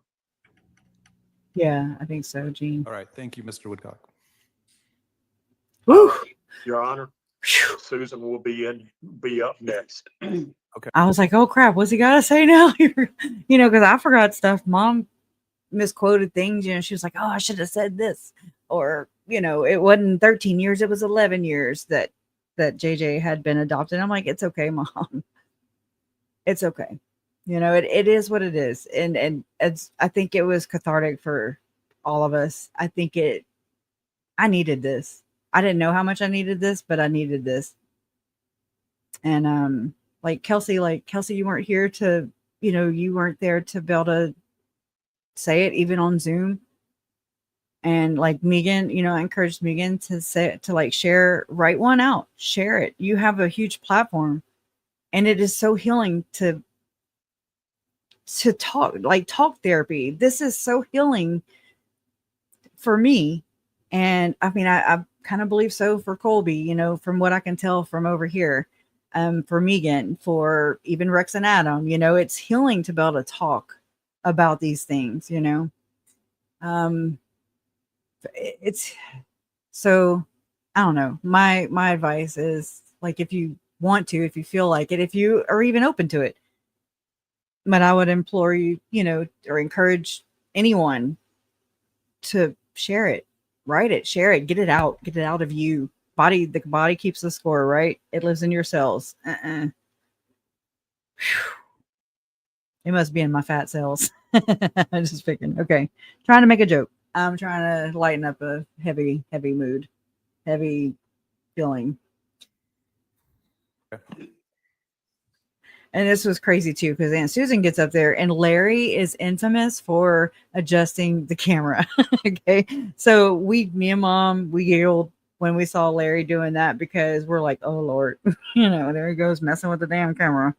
He will stand with his iPad that's as big as my damn computer screen, and he'll make the whole family fit in, you know, and he's like, okay. And so we wait forever and ever and ever and ever, because he's taken 1,000 pictures or whatever it is. And I mean, it's just kind of a running joke, you know. I mean, this is Larry. This is our dad. So it's like it's just what makes him him. But we kind of laughed about it because he's adjusting the camera while my Aunt Susan is making her victim impact statement via Zoom right now. So it's for what it's worth. Now Lori can maybe take her head out of the corner a little bit, and you know, I don't really notice. I didn't notice anything, and I'll let you know if something pops up, of course, for Aunt Susan. Good morning. Thank you. I'm Susan, one of Charles's older sisters. I'm here to share the emotional impact of Charles's tragic sister's death for me. Charles and I had just started renewing our relationship with each other. One day in 2019 at Kay's house, Charles said to me, come see sis. So I went to see what he wanted. He said, I'm going to give you a car. And I just about passed out. I told him said, I love you, Charles. He said, I love you too, sis. And we hugged. And these were the last words we ever spoke to each other. Needless to say, because of your selfish, deliberate, and horrifying actions, it's never happened. My brother's love, kindness, and generous nature knew no bounds. He wore his heart on his sleeve. You took all that away from us. Glad to have you. Sorry. July 12, 2019 changed my life forever. It still hurts to reflect on the day I was told my brother had been taken from the world the day before. And I mean, again, just reminding everybody that Uncle Charles was murdered on July 11th in the morning. We did not find out until July 12th. So, unfortunately, and the way she texts her sons, and I'm so glad that Trina ended the hearing, with this before she passed it on to Judge Boreski. Yeah, something I realized too was that Trina K, the prosecuting attorney, I was like, oh, I called her my damn hero. I straight up did. Okay. I mean, I'm grateful for what she did. I'm grateful for her tenacity, her, I don't know. She's just got this fire in her, and she don't pull any punches. Like, she's just like, I'm going to get her.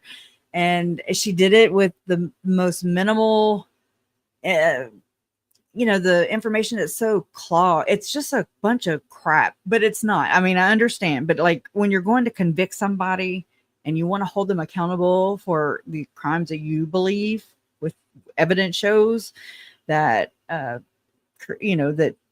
my gosh, that did these crimes.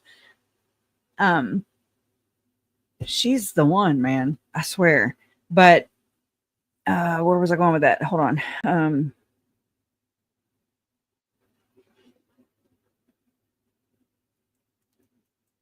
Oh, I realized that the prosecutor, like Trina, she came up with all these things. She is the one who got Lori to stipulate to the, oh my gosh, those things. It's the aggressors. I know I'm not saying it right. I don't know why I'm going blank. Aggravating factors, basically. And then Lori ended up stipulating to them. Remember that? And it burnt her ass. Like, she was like, oh my God. Why? Like at first, the first ones, like for Charles, she stipulated to them pretty quick, and we were like, I don't even know what that means. I didn't know what that meant. But after, like, the hindsight, I learned a lot of things after the fact, and I'm like, oh, that's what that meant. Okay. And I have a lot of conversations with my fiance, Jason, who has taken these practice exams, bar exams, and he's like, he passes, and I'm like, go get your damn go get your damn license, make some money doing it. Okay. Because I mean, he's so strategic, he's so good with strategy, and I'm like, oh my God, he offers a lot of insight to me and my parents. He's shared his strategies before, and makes you think about different things and how this works. But just to know that Trina is the one who recommended all these charges and the prison terms and all the things, and then and Judge Boreski, with his grace and with his snarky little sense of humor that we all appreciate. I know I do. And he was so attentive, and he was so compassionate to the Boudreaux and to our families, and he really listened, and I really appreciated him for that. I really do appreciate him for that. But he enforced the things that Trina recommended, basically. And I mean, I'm like, wow, it kind of glosses right over the prosecutor's head or role, because we're like, oh, Judge Boreski or Judge Boyce or whomever is enforcing and sentencing these sentences, right? Well, they're recommended by the prosecutor. So it's like it kind of glosses over her role, and we tend to praise the judge, even though it's teamwork, it's a process, and it all works together. So I don't know. I just try to think about these things. I know I'm weird. It's kind of crazy when you can look at things in hindsight and kind of look at the big picture and how they all work hand in hand, and how Lori tries to blame and say that it's some big, huge conspiracy against her and Chad and their flock. It's wild. If you took all that away from us, I don't know. July 12th, 2019 changed my life forever. It still hurts to reflect on the day I was told my brother had been taken from the world the day before. You didn't even have the decency to bother with letting our family know of Charles' death until the day after by means of a vague text from one of Charles' sons. My brother's death was a deliberate act of evil and self-seeking financial gain. Your greed has caused so much pain to this day. How Preach it. could you do such an evil and intentional harm and take my brother's life for money, lust, and power? Pain you caused it having to relive this nightmare, all because you didn't want Charles anymore. He didn't die from cancer or an accident. He was young and had a beautiful life left to live. You took that away. You planned and calculated his death. There isn't a day that goes by I haven't thought of this tragedy which you caused.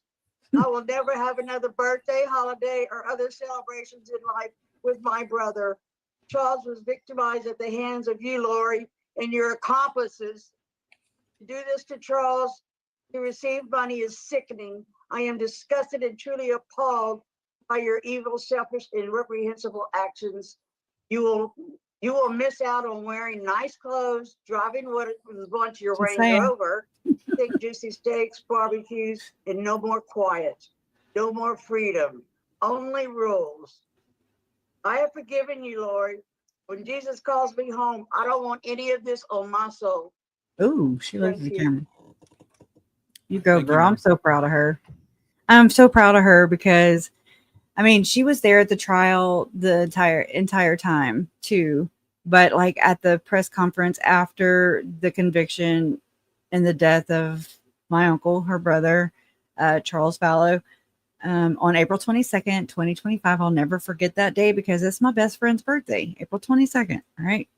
These things just kind of happen that way.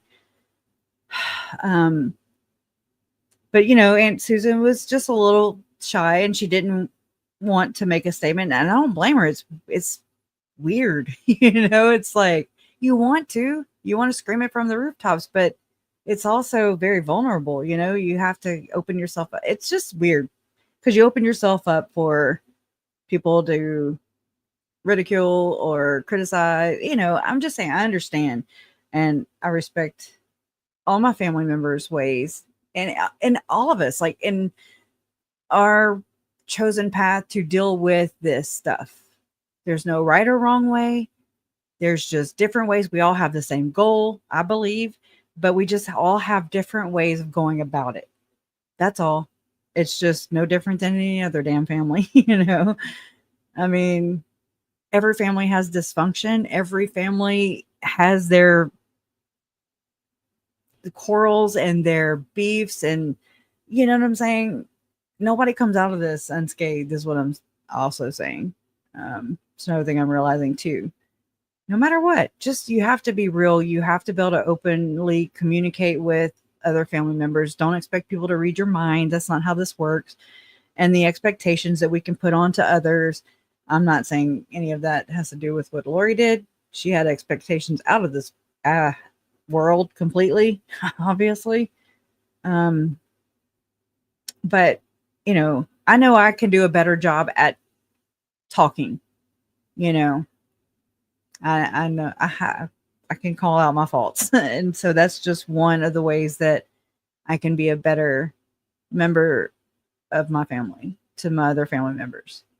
And I love them. And I just appreciate everything that they've done and had to go through. And I'm so sorry for their losses. Whew, but I also hope that they got some sense of healing from this. Because it's not about whether or not Lori responds to anything that we're saying. It's like beating a dead horse, so to speak. And she's either going to or not. It's like we can't force a horse to drink water. You can't do that. So all we can do is plant the seeds and walk away. That's all we can do. But they all did it with such class and dignity, and they all represented I'm not sure that Bobby's been able to get on, Your Honor. uh, So I our believe family. next, I'm Todd proud. Trahan will be speaking. Oh, y'all. Okay, I'm gonna smoke, so I'm gonna turn my camera off, but not because Todd. So you want to come up to this podium right here? I'm so proud of him. Right here, though, watch when she turns. Nicole, this is the victim's advocate.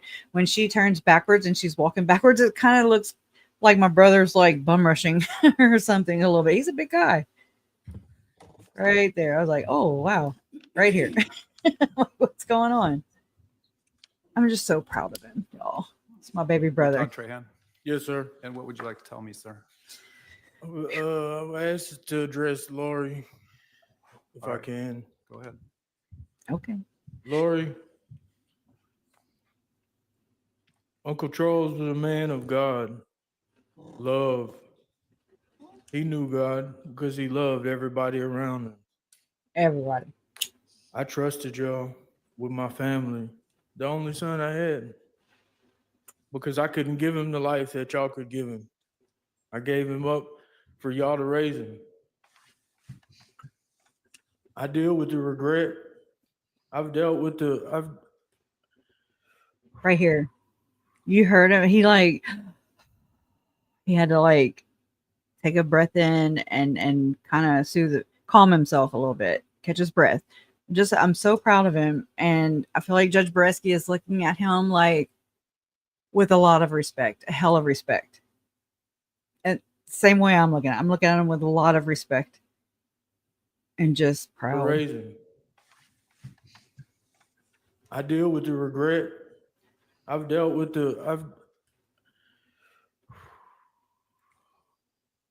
I've dealt with the torment of making that choice.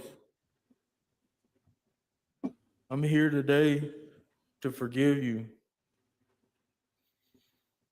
I know what it's like to be in prison. I was in prison when y'all got the rights to my son. That was very important because the whole time, I'm looking at her, I'm looking at him, but I'm really making note of what Lori is responding to. And she starts responding and being validated, or whatever that word is. I hope I'm even explaining that right. But when Todd says, I know what it's like, I've been in prison, and to live with all that. And so first off, the difference is Todd has a soul. Todd has a conscience, and Lori does not, obviously. I mean, I don't know how that works. I hope it's somewhere down deep in there. I hope it's not totally void and gone.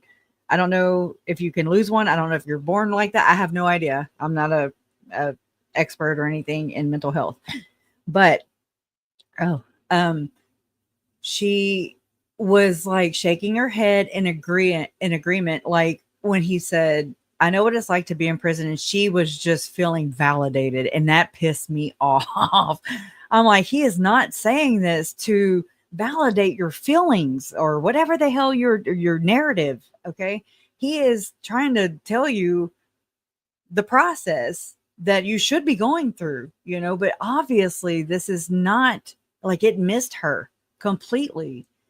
And it just sucks because she's still exploiting in this sense. She's still preying on her quote unquote victims, right? Who are pouring their heart out. He didn't write anything down. He said he was just going to speak from his heart. When I first got here to this hearing, there was a line outside the courtroom, but not outside the courthouse. We went into the court right outside the courtroom, and there was a long zigzag line stood at the end of it. And then I text mom, and so she came to get us, and we kind of walked towards where she was. She was in the courtroom, and so when I walked up to the jury box where we were going to be sitting, I saw Todd at the very end, and I saw Brandon at the very end. Todd was in the front row. Brandon was in the row behind him. and they were talking about God, and it was the most open-hearted, love-filled conversation. They were both smiling, and they were just talking about God. And there was no like, hey, you need to come join the church. There was none of that going on. And that to me is like the best way to approach religion. Like, if I'm just saying, it was just good to see those two talk about it. And then it didn't hit me until after this hearing was over. I was like, holy shit. That's what I'm saying. It's like, I don't realize the levels or the layers, but Brandon and Todd, of course, have this huge connection, not only because of Charles, but because of JJ. And Brandon went and identified JJ's remains on his honeymoon the day after the kids were found on Chad's property. And it just, oh my God, it's like another layer of pain, but also bonding. I don't know if that's a trauma bond. I don't know what that is, but they bonded, and I loved that. I loved seeing that. I loved being a witness to that. And I can say that that's a lot of what Brandon's relationship is with my parents. I even told Brandon, I turned around, before it even started, and I was like, oh, Brandon, I forgot to tell you, by the way. I'm like, if I was going to be a boy, my mom, they were going to name me Brandon. And I didn't even finish the sentence. Okay. And he was like, oh, well, I'm here. That's God knew, God knew I was coming. So I'm here. So it was cute because it's like, that's how he views it. He looks to my mom like a mom. His mom's sitting right there, but it's just like this bond that'll never be broken, and I just thought that was cute, just to kind of say it. And then his reaction just kind of blew me back a little bit, but it was so cute. It was admirable. Anyways, for what it's worth, I'm just trying to give you all some things that kind of happened while this was going on. It was a wild experience I'll never forget. I know what it's like. Once you get done with this court and you go sit in that cell, you got to relive everything that you did. Supposed to. I hope for you that you understand the truth of what God did on the cross. I love that he said God. Because God died not only for me, he died for the unlovable. People that the world thinks shouldn't, they judge. Oh, he looked at her. Judge Boreski. See? Oh, no, he might be looking at his computer. Hard to tell. I hope you understand the truth before you die. You still have a chance. You don't have to live evil the rest of your life. You can turn from that. You ask God to come into your life and show you his love, and it'll transform you. I want to thank the court for letting me get up here and say these things. Thank you. Thank you, sir. This part right here, he's finished. We don't know he's finished, but and then he's like, okay, job's done. And I'm just like, God, I don't know. I've never seen my brother. I'm proud of him. JJ would be proud of him. Charles would be proud of him. Mandy, who passed away, who's JJ's biological mom, she's proud of him. Like he did good that day. And you know what I mean? He's making it count. We're all here making it count for Lori. In your life and show you his love, and it'll transform you. I told Jason earlier in a joking manner, I was like, oh God, now she's going to think she's a transformer. Haha. Anyways, you never know with that one. Show you his love, and it'll transform you. I want to thank the court for letting me get up here and say these things. Thank you. Thank you, sir. Thank you, sir. Yeah, like a son and like a... Crush a Tran. Oh, man. I didn't even think. I'm just going to go off camera now. I did see Nancy Joe where we parked on the 3rd floor in this parking garage that's kind of catty corner from where you enter the courthouse. And she was wearing red and I was wearing red. And I was like, oh, and I was like, are you Nancy Joe? I knew it was, you know. And I mean, I don't know if she even got who I was. We were, I mean, Jason, he's having a hard time walking. And I mean, I thought we were late. Of course, you know, I always think I'm late. I'm pretty much late all the time for everything. But she was like, oh no, y'all still have 30 minutes. And I was just like, huh, you know, like, I don't know. I don't know if that's right. But so, I mean, we hustled our butts to the courtroom as fast as we could. We were on time. Thank God. But I didn't have time to really think about anything. Again, I didn't get to work on this on the drive there like I thought I would. And then, I mean, it was just hotel room. We got there, sleep, wake up, go to court. So that's basically how that went down. And so again, that morning I I took Megan, what Megan had sent me. I didn't read it. All I read was Lori Noreen Cox. And I was like, okay, this is that thing. So I was like, okay, I kind of copied and pasted it, told my chat GPT to kind of incorporate whatever from her impact statement that, you know, because it's about the devouring mother. And that was huge. That other revelation that, I mean, it's something that struck me whenever I was watching Megan's channel, but she was sharing the trial proceedings from that day. And it was an email address that Trina K read. And she said, it wasn't the lollytime at iCloud.com. It was lollytimeforever@gmail.com. And it's like it gave me a right hook. Okay. And I was like, oh, because I'd already heard that Lori had told Tylee that she was Stacy reincarnated. And I don't know, it just struck me. And then there's also Chad Daybell texting Zalima Pastenes about how JJ was not going to live a long life, but he was going to come back as one of Colby's children in the future. And I was like, what?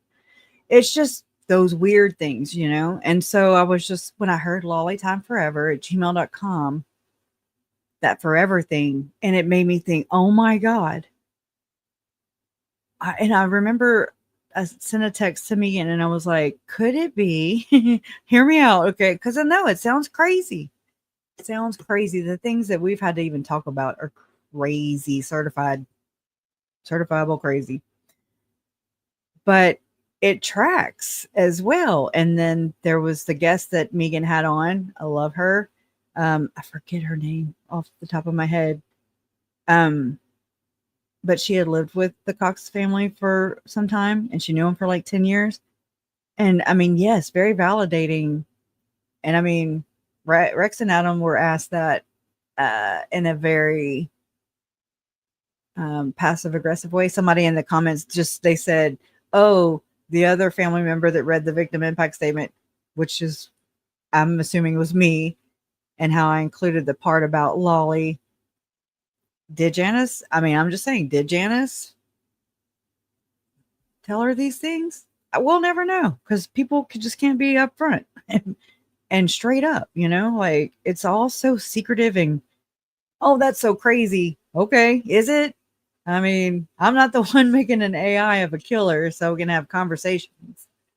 Just throwing that in there. I'm gonna shut up now as I go. I was so nervous, but not. Crusha? Yes. What would you like to say? I did feel like he was. Let's see. My name is Crusha K. Trahan, and I stand before this court today as a voice for the shattered remains of my family, a family that has been ruthlessly decimated. Not only were lives stolen, but also our peace, our trust, and the very fabric of what a family should be. Charles, my uncle, and my mother Kay's beloved brother, was so much more than just a relative.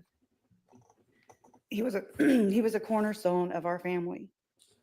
I remember his infectious laugh, I saw his some corny jokes, his Thank unwavering you. optimism, and his genuine care for everyone around him. He had a way of making everyone feel seen and Thank you. valued. He did. I gotta catch my breath. One of Oh, my yeah, fondest yeah. memories is how he was always there for my mother, his sister, Kay. Their bond was incredibly strong and they supported each other through everything. He was the kind of man who would drop anything to help someone in need. The news of his death in July 2019 I mean, it's weird, shattered right? me, and It's it weird. sent I agree. shockwaves through our entire family. It was sudden and incomprehensible. My mother, Kay Vallow Woodcock, his sister was also devastated. The pain of losing her brother was immense, and it was a wound that has never fully healed. It's hard to see your own mother go through these kind of things I threw that in. because it's something you can't fix. For me, it felt like a light had gone out in the world. We relied on his steady presence and his ability to bring people together. They will. The initial grief was compounded by the horrific circumstances surrounding his death. To learn that his own wife was Aw. involved in his demise was a So betrayal of glad. the deepest kind. It added a layer of anger and disbelief to our sorrow. The I'm so questions proud of of why you. and how haunted us, turning our grief into a constant ache of injustice. We now know the chilling extent of the premeditation. Records on Chad Daybell's Gmail account show searches for Ned Snyder, 1996, Death, Louisiana, and bodies possessed after original occupant dies, I wanted it as to be early like, as January 28th, 2019. This was before Charles was ever referred to as Ned Snyder. thank you, Kat. This revealed a calculated descent into her delusion. Charles was fighting for his life and for his children's future long before his death. On February 20th, 2019, Charles called Banner Life to change his beneficiary to my mother, Kay, specifically for his special needs son and to place a PIN code on his account. He was clearly concerned about someone accessing his account. Someone. Just 6 days later, on February 26, 2019, he called again to finalize the change, but couldn't provide a password he had never set. That's how distraught he was. He had never set the password. I said it wrong. I mean, he had set the password and forgot that he had set the password. So I have this. I know. Hold on. Let me pause this. But I was like, okay, I happened to pull this up, and this is Uncle Charles, thinking that he set a password or forgetting that he set one. Okay. Like he was so distraught. This woman, she did everything in her power, so to speak, to terrorize each one of her victims in egregious, profound ways. General, my name is Kevin. May I have your policy number? Kevin, my name is Charles Vallow. I'm the insured and the agent. I don't have it. I'll give you my social. Can you please give me the policy number? I'm doing a beneficiary change. Okay, what's your social, please? Oh, hello. As well. Okay, what's your full name? Leland Charles Anthony Vallow, or L. Charles Vallow. Okay, hold on a second, please.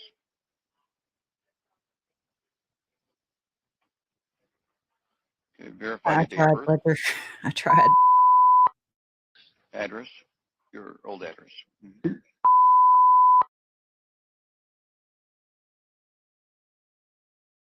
Okay, wait a second. She's a domestic terrorist. You said, what's the house number again? 3688. No, that's not what I have. That's a previous address. Okay, the J Place. No. So sad. He does look I don't down. know what you. Yeah, I really have to don't. authenticate the call. We're in before Hawaii. We were in Hawaii. Was this the one in Hawaii? Okay. This is in Texas, so all I can tell you. 78746. Okay. Now, what is your password? Just I have a password. I don't have a password. Okay. It's telling me that I need to authenticate a password, sir. I don't have a password. I'm just changing my beneficiary. Okay. Hold on a second, please. Right. Mm-mm. He gets irate here. It says that somebody you put in a password here, sir. So I can't proceed without the password being confirmed. I had no idea. No. Oh my gosh, the beeps, No. man. I don't know what I don't ever remember setting up a password ever. Okay. And I'm the agent and the insured. Okay. Yeah, I would still need to verify that password no matter who you are, because we have to go ahead and. I don't have a password. How do I get a new password when I never set up one? Can you please tell me that? He's so aggravated. This is just frustrating for me. I need to change the beneficiary. How do I do it when I don't have a password? I've never set up one. I don't know how else to do one. What do I do? All I need is my policy number. Okay. I can't send you anything until I actually get that verified. So you can. So I can't do anything with my policy. I could die today. You would give anybody the money in case I don't have a password. Ooh, that resonates, man. No, that's not. Tell me what to do to get this done. Okay. Hold on 1 second for me, okay? Thank you. Thanks. Y'all, that's real. So that's whew. She had him at his wit's end. And what if I died today? That comment right there was whoa. Fraudulent access. Growing angry as he suspected fraudulent access. From March 19th to March 21st, 2019, even while Charles was alive and still married, his wife and Chad Daybell traveled from Idaho to Arizona together, as evidenced by tickets in her iCloud account. On March 21st, 2019, she was back at the 4 Points Sheraton in Mesa using their Wi-Fi, all while plotting and believing in twisted narratives. I know, right? Her so-called spiritual beliefs were nothing more than a thinly veiled excuse for murder, justification for murder. The names used for Charles, Ned Schneider, Iplos, Heplos, we don't know. We don't. Were born from Chad Daybell's internet searches. Zalema cellular phone records paint a disturbing picture of the generated belief system, with discussions about Chad's so-called gifts to cast out dark spirits, remove swords, on the record, spiritual armor. This was all a grotesque fabrication designed to justify heinous crimes. There was talk of healing quicker and reversing age, for Christ's sake. Oh, wow. While actively plotting the deaths of innocent people that trusted her. Perhaps the most heartbreaking detail is the decision Charles made to try and make his marriage work. He truly believed in reconciliation, and he really loved Lori, his wife. He took his wife back into his life, and in a text to his attorney, Taylor, he wrote, quote, "What can I say, Taylor? Love always wins," unquote. These were the words of a man clinging to hope, a hope that ultimately led him to his death. Tylee, my step-cousin, was a bright and blossoming young woman full of life and potential. Even though our family connection was through marriage, she was our family connection. I'm sorry. She was always considered one of us. I remember her vibrant energy and her protective nature towards JJ. It reminds me of how I am with my brother Todd. He's like, yeah.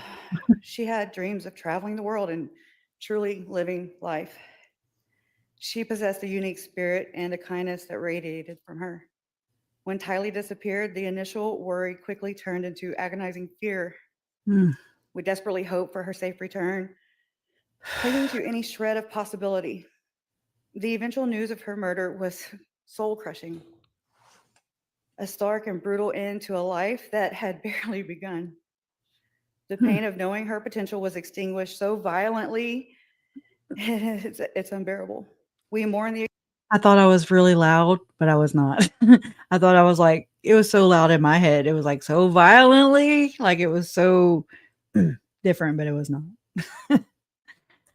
It's so noisy, because there's just so much going on at one time. It's intense. Worth it though. I wish I could do it again. Extinguished so violently, it's unbearable. We mourn the experiences she will never have, the milestones she will never reach, and the person she would have become. The world is undeniably darker without Tylee's light. And then JJ, my nephew, my only nephew, was a sweet and innocent little boy who brought immeasurable joy to our family. Joshua Jackson Vallow was born Canaan Todd Trahan. He was born to my brother Todd Trahan and his longtime girlfriend Mandy Leger in Lake Charles, Louisiana on May 25th, 2012. He was 10 weeks premature and he had drugs in his system. Mm-hmm. I remember pacing the halls of the labor and delivery floor to see what his prognosis was. And I remember praying and reaching out to friends on social media to ask them to pray too. I needed my water that was right by my mom. I didn't think to bring it up with me, but it was like a sand pit. And my mouth, I'm like, oh my God, I look crazy. And he's looking at me, and I'm just like, oh, this is embarrassing. I'm so thirsty. But I don't know. It was just a lot going on. It's like gridlock in my brain at that time. And it was really refreshing to watch my mom. My mom went in there like she was ready for the marathon, like that's the right words I was trying to find the other day. It's like she went back and she knew she was going to have to take a couple breathers, drink a sip here and readjust there. And I'm just so proud of her too, man. Whew. I remember him having tubes and wires coming out of his tiny little body to help him reach stable balance.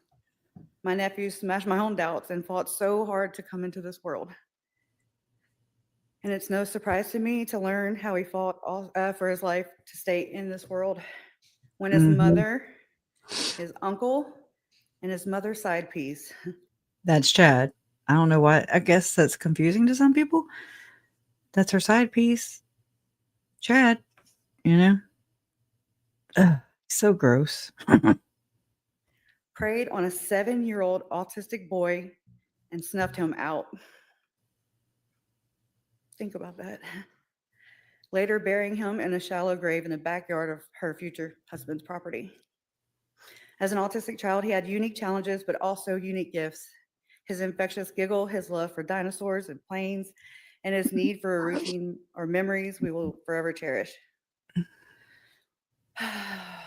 I saw a video where he would line up his plushy toys and he would play the drums for his audience. It was so cute. Oh, that means a lot to me. Okay, sorry. My mouth is so dry. I'll never. Oh, wait. I overshare all the time, y'all. On y'all. my parents' 56-passenger bus, and then was joined by his papa Larry to sing to one another. I'm also blessed to have captured this interaction on film that day. I never knew it would be played by news outlets all over the world when he and his sister Tylee had gone missing. He was a vulnerable and trusting child who relied on the adults in his life for love and protection. The betrayal of trust in his adoption and subsequent murder is a profound and lasting wound. She adopted him to get him out of a bad situation just to murder him? That's 3 times I've got him to agree with me. Okay, so that says a lot. I mean, it's true. She adopted him to get him out of a bad situation, so to speak, just to murder him. Like, that just does not make any sense to me at all.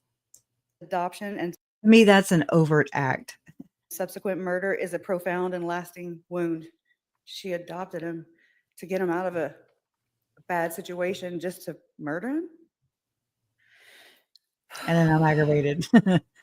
Lori Noreen Cox was an unloved daughter. She didn't even get a Okay, so this is where Megan's comes in. And I mean, I'm reading this for the first time myself right here in front of you. And I'm tasting the words for the first time. Okay, didn't know what she wrote. And so I'll get to a point where I'm like, oh my God, I know this isn't in theme with what I was writing about, but I wanted to say it. And like Jeannie Marie said, and put it on record. Like, I didn't realize that all these would go on record. And I'm so glad. It means so much. Okay. To me, it does. I think it makes it'll follow her around. Um, and I'm glad I text Megan after I was done, and then I sat down and I could see her, I could see her in the front row, Megan.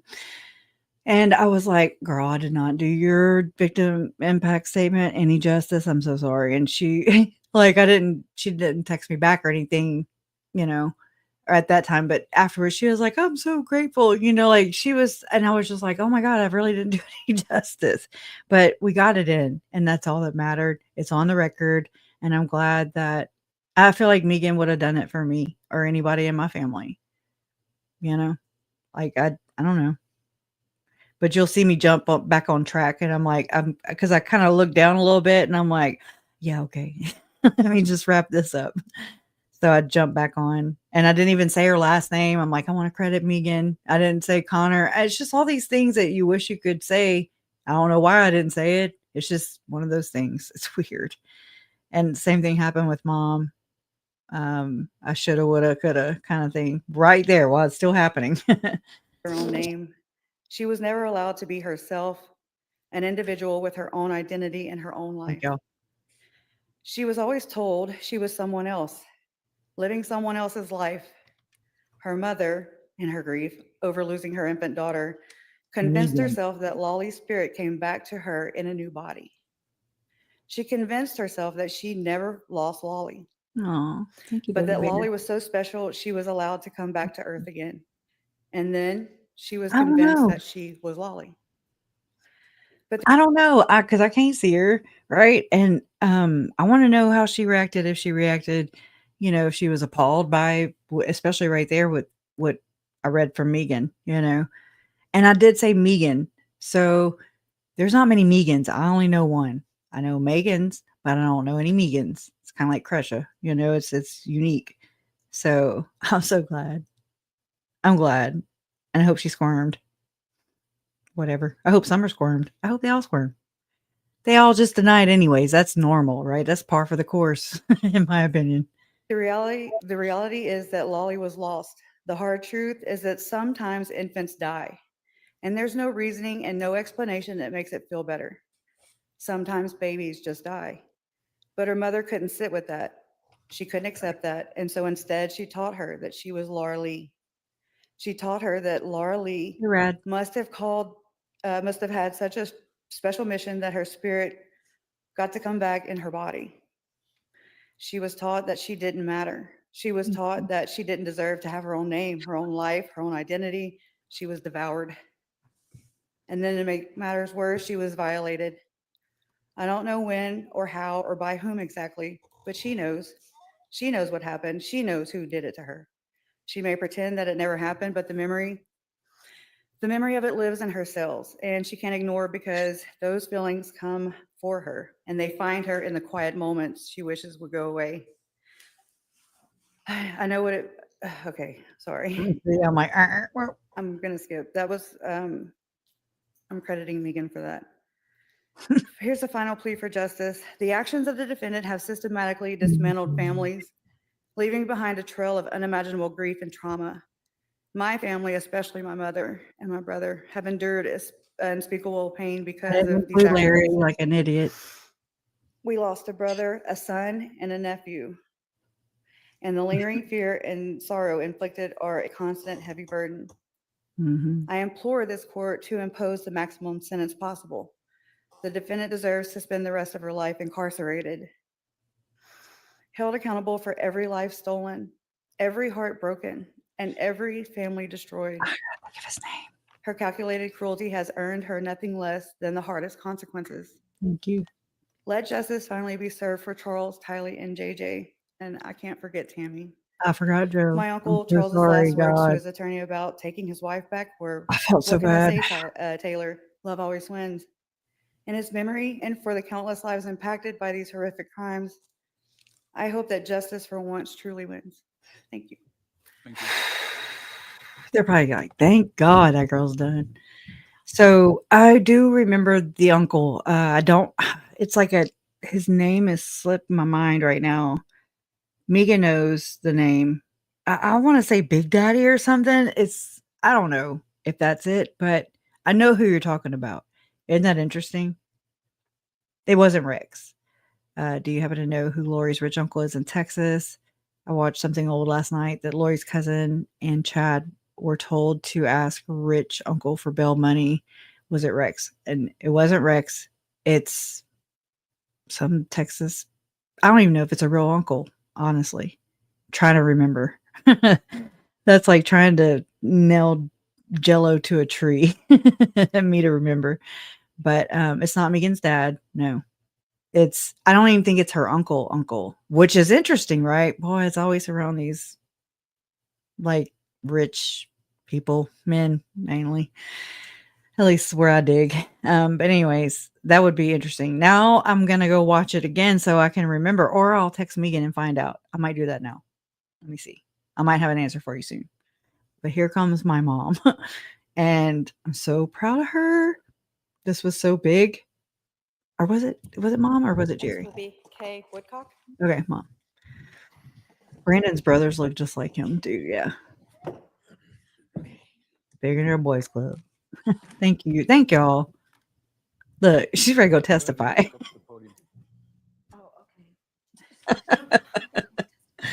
I love her. Braxton.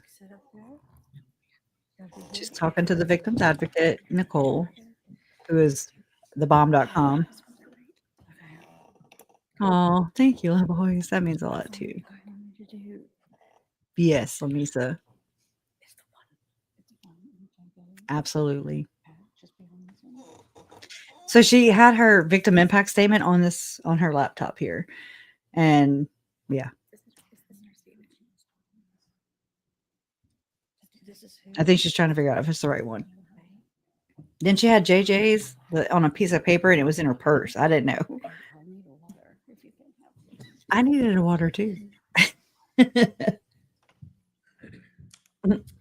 Your Honor, I stand before you today to honor Charles, my big brother. This courtroom is where Charles finally receives the justice he fought for and never saw in life. Thank you for allowing me to speak. Charles was more than my brother. He was the backbone of our family. He was steady, loyal, and endlessly generous. He was the kind of man who showed up for everyone without ever asking for anything in return. When you walked into the room with I didn't know Charles, you that, felt Connie. safe, you felt Know that. valued, and that's what makes this all so unbearable. Thanks Because for the very sharing. person who should have cherished him the most, his own wife, betrayed him in the cruelest, most calculated way imaginable. Charles was a protector by nature, the man who would give you the shirt off his back and then ask what else he could do to help. He loved fiercely, laughed easily, and built his life around the simple but powerful values of family, faith, and hard work. It feels right that this trial comes after those for JJ, Tylee, and Tammy because he was a true Southern gentleman. I know he would have told us to take care of them first. He was a chivalrous man. We all said this. Mom said this so many times too, that he would have been like, no, Tammy and the kids first. Whereas Chad, I'm juxtaposed or whatever. Juxtaposed. I can't say the word. But on the other hand, Chad Daybell, the only time we see him being chivalrous, so to speak, is when their trials were separated and he's like, oh, ladies first. And then so she went to trial first in Idaho, in my opinion. Chad doesn't have a chivalrous bone in his body, and he wouldn't know. He wanted everything that my uncle was, except he didn't want to work for it. He just wanted to take. That's how I look at Chad. He is a piece of shit, obviously. Lori. And there First, goes let me say Trina. this. Charles is not your husband. I can't do that. I love it because she was going to say, Charles is not your husband. Remember that? My husband, my husband, my husband. But she still didn't say Charles. She was still distancing. She was using distancing language, but trying to get the pity from jurors. And I'm so glad that they saw through her shit. Because it's easy for me to see through it. But, a lot of you, there's a lot of people. I have not seen really one person throughout this entire battle, this entire nightmare, like really claim her innocence. Okay. There's been people that have done it for Chad and Lori. I don't really count. I don't count them. They don't count because I'd have to value their opinion first off. And they're just whack. They're wacky people, nut jobs. But I mean, I've never had to deal with that. And so everybody sees through her bullshit. And I'm glad. I'm glad because that's not the case that's not the true story for every case. There are some people who claim the innocence of other people. Oh, yeah, that would be hard. At least I've never seen it. Or if it was early on in the beginning when they were claiming, Chad and Lori were claiming that it was because of a grandma, and I'm like, they were intertwining Melanie Boudreaux's custody battle with Brandon and intertwining it with my mom, this narrative, and with Heather, all the people holding Chad Daybell and Lori Vallow accountable. Okay. She did good, though. Charles is not your husband. Your disgusting co-monster, Chad, is. The Miss Texas pageant, Wheel of Fortune, extra on Modern Family, July 31st, 2023. What do they all have in common? They're all days that failed to make you famous or idolized. Infamous? Yes, but never famous, never idolized. You spent your entire life chasing cameras, applause, and validation like oxygen, but here you are, exposed, convicted, stripped of the lies you wrapped yourself in. I'll find all out. Your interviews, all your attempts to manipulate, triangulate, and control the narrative, even the one released just last night, have failed. The world sees what I saw in 2019 when you abandoned Charles, Colby, Tylee, and JJ to chase that grotesque shadow of a man, Chad Daybell. Yes. You call yourself a mother, a wife, a woman of God. You are none of these things. I love You this. are a liar, a fraud, and a murderer. Juxtaposed.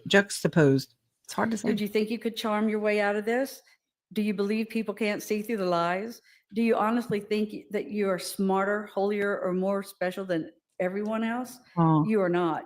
You are an ordinary, plain, run-of-the-mill, middle-aged woman. You keep saying to anyone who will listen that no one understands because they weren't there. So tell me, Lori, what don't we understand? Was it you who shot Charles? Is that why you kept asking during the trial about testing your hands for gunshot residue? Holy cow. Right? Right. And then she says it kind of again. Was that your grotesque way of gloating?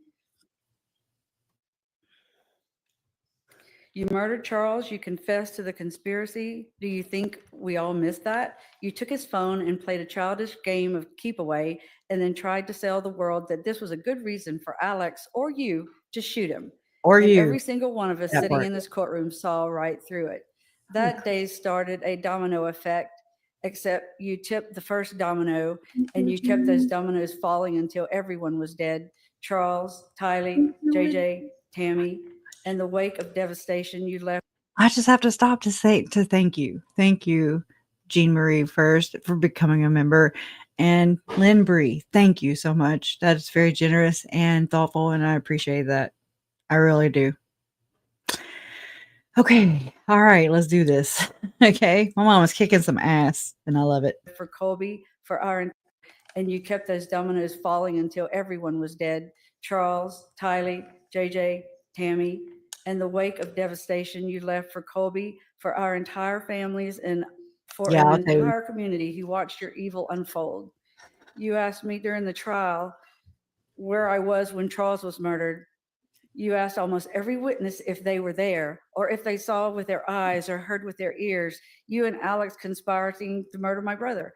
No, we weren't, but you're right. As much as I hate to utter those words, and if you are to believed, neither were you.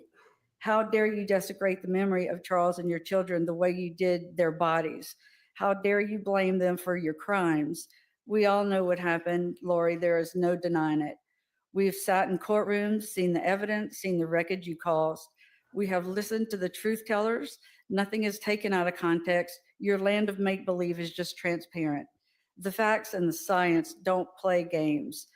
They tell this part right here where she talks and she says something, and she says a bunch of things at one time, and ashes. I mean, I have JJ's the locket, or not a locket, but it's a cross with JJ's ashes in it, and I had it with me. I was like, whoa, it was just kind of big. transparent. The facts and the science don't play games. They tell the truth. How many times Charles was shot, at what angles, and how long he'd been dead before 911 was called. The 47 minutes. Because you were busy trying to manufacture an alibi. Science doesn't lie. You do. Detectives, prosecutors, jurors. I want y'all to watch Nate Duncan right here to the right of the screen, the bottom. He was the lead detective in, anyways, he inherited the case, Chandler detectives, Charles, and Brandon's case, right? Was it? Yeah. Yeah. Brandon's case too. I want to say, why is that? Why am I blank? Y'all correct me in the comments because I know y'all know. That's why we need this community. But watch his. I love the fact that mom did this first off. Never seen this done before. Of course, I'm not a trial watcher. I do now. But I'm so proud of her for doing this. And then I'm surprised, I wish Nate Duncan would have stood up. She said prosecutors, jurors.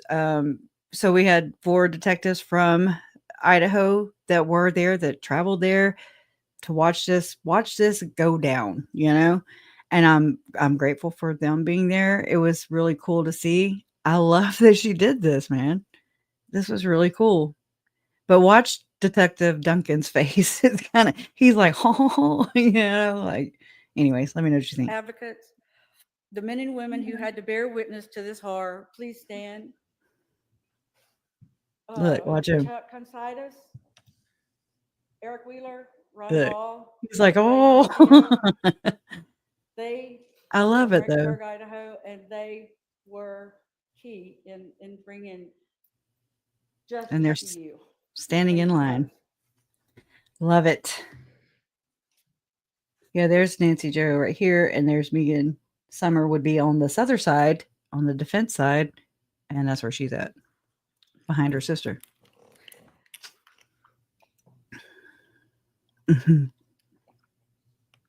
These individuals bear the weight of directly confronting your actions. Mm-hmm. They took that burden home to their spouses, children, and sleepless nights. They endured tragedy. Poor thing. You didn't just take our loved ones. You sparked a tragedy that now affects countless families. They understand. They were there, and they worked tirelessly to bring you to justice. Chandler PD never believed your bullshit. They didn't charge you immediately because they were busy untangling your web of deception. So you can continue making claims that no one understands because we weren't there. But make no mistake, we stand perfectly. We understand premeditation. We understand conspiracy. We understand fraud, insurance policies, and false alibis. We understand how long bodies lay in the ground while you danced, vacationed, and manipulated for attention. We understand the cost, emotional, financial, spiritual, that all of us have paid to clean up the wreckage of your delusion. Therapy, lost work, trauma, panic attacks, courtrooms and funerals, ashes and empty chairs. You are so selfish, so pathologic. That part. Chairs. I gotta back it up. That all of us have paid to clean up the wreckage of your delusion. Therapy, lost work, trauma, panic attacks, courtrooms and funerals, ashes and empty chairs. Wow. You are so selfish, so pathologically self-centered that you can't even see the shockwaves you created in every life around you. Webster's dictionary defines tragedy as a disastrous event. What happened to my family is precisely that, a series of disastrous events, each one engineered by you. You and Chad built a religion of narcissism, 2 people drunk on the fantasy of being special, chosen, above the law, above humanity itself. You labeled people as dark to justify murder. You wrapped evil in scripture and called it faith. You and Chad murdered your children and spouses and then hid behind a veil of lies. You are not exalted. Love You this are part. not translated. You are a manipulator, a parasite, and a coward. You have no remorse. Your deflection is disgusting. Your interviews are manipulative. Your faith is counterfeit. You still talk as if you're somehow misunderstood. No, I love this. wrong. You're fully understood. We see who you are, a manipulator, a liar, and a destroyer. And the worst thing is, Charles loved you. He protected you, and you repaid him with betrayal and bullets. You left him dead on the floor. That's huge, y'all. That you paid him back with betrayal and bullets. That is so powerful right there. Holy shit. Like, it gives me the damn goosebumps bad. That's so true. You repaid him with betrayal and bullets. And a destroyer. And the worst thing is, Charles loved you. He protected you, and you repaid him with betrayal and bullets. You left him dead on the floor and then went shopping for flip flops and a new life with your apocalyptic con man. You tried to erase him, stealing his phone, twisting the narrative, and lying to anyone who would listen. But the truth doesn't lie, Lori, and now the truth has destroyed you. Lori, you have noticed this courtroom is full. It's not because people admire you. It's not because they see instrument in God's hands. It's because you're a side. Because that's what Lori says, y'all. That's the recent whatever the babble coming out of her mouth is that she's an instrument of God in God's hand or whatever, an instrument of God's hands, right? And we're just like, what? Ew. Just like she thinks she's the Lord's favorite, and Jesus loves you, but He loves me more. That's what she told Kelsey a long time ago, before she went and said it on an interview that would be played and listened to worldwide, right? Kelsey, we see you, honey, and you are Jesus's favorite for sure. Just oh my God, and couldn't you imagine being Lori's favorite? Like, what does that look like exactly? I'd hate, like these were her family members, not her enemies. She made them her enemies. She conspired against them, and it's so betrayal and bullets, y'all. Lori, you have noticed this courtroom is full. It's not because people admire you. It's not because they see instrument in God's hands. It's because you're a sideshow freak. I love that carnival act. People come to gawk at the monster who think that's so true. People come to gawk at the monster. Okay, that's I mean, right? In God's hands, it's because you're a sideshow freak, good. a murderous carnival act. People come to gawk at the monster who thinks she's divine. They don't come to honor you. They come to witness the wreckage of your delusion and to see justice crush it. You've always wanted an audience, but this audience isn't here to adore you. They are here to watch you fall, to watch you stripped of the spotlight you crave, to see your false crown ripped away. You are not a goddess. You are not chosen. You are not powerful. You just thought you could play God and win. The only legacy you leave is this: you will be remembered not as an instrument of God, but as a pitiful cautionary tale of evil and narcissism. Your life will end behind concrete and steel while the world outside remembers JJ's smile, Tylee's strength, Charles's kindness, and Tammy's light. You will be forgotten, except as the sideshow act you made of yourself, a monster who wanted to be worshipped, but who will only ever be pitied. But the legacy of Charles, JJ, Tylee, and Tammy is here in this courtroom, a new type of family built on love. Colby and his family, Tammy's family, the men and women who battled evil, all of us united because, as Charles said, love always wins.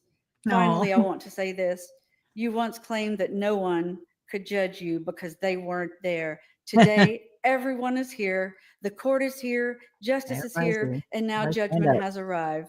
May this sentence be as permanent as the graves you filled. That, y'all, as may your sentence be as permanent as the graves you filled. Oh my God, Mom.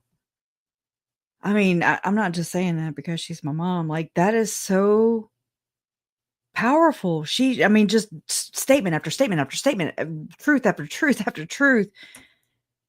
And I love it. Like that's been one of my things to do. I strive to take everything that Lori and Chad said and use it against them. Like, not of course to their faces, but I mean, I wish I would have been that clever, but just I take it and I try to, I don't know, cancel it. I don't know what that means, but it's like I try to use it and just prove to the world that this is so diabolic and there are people that still follow this.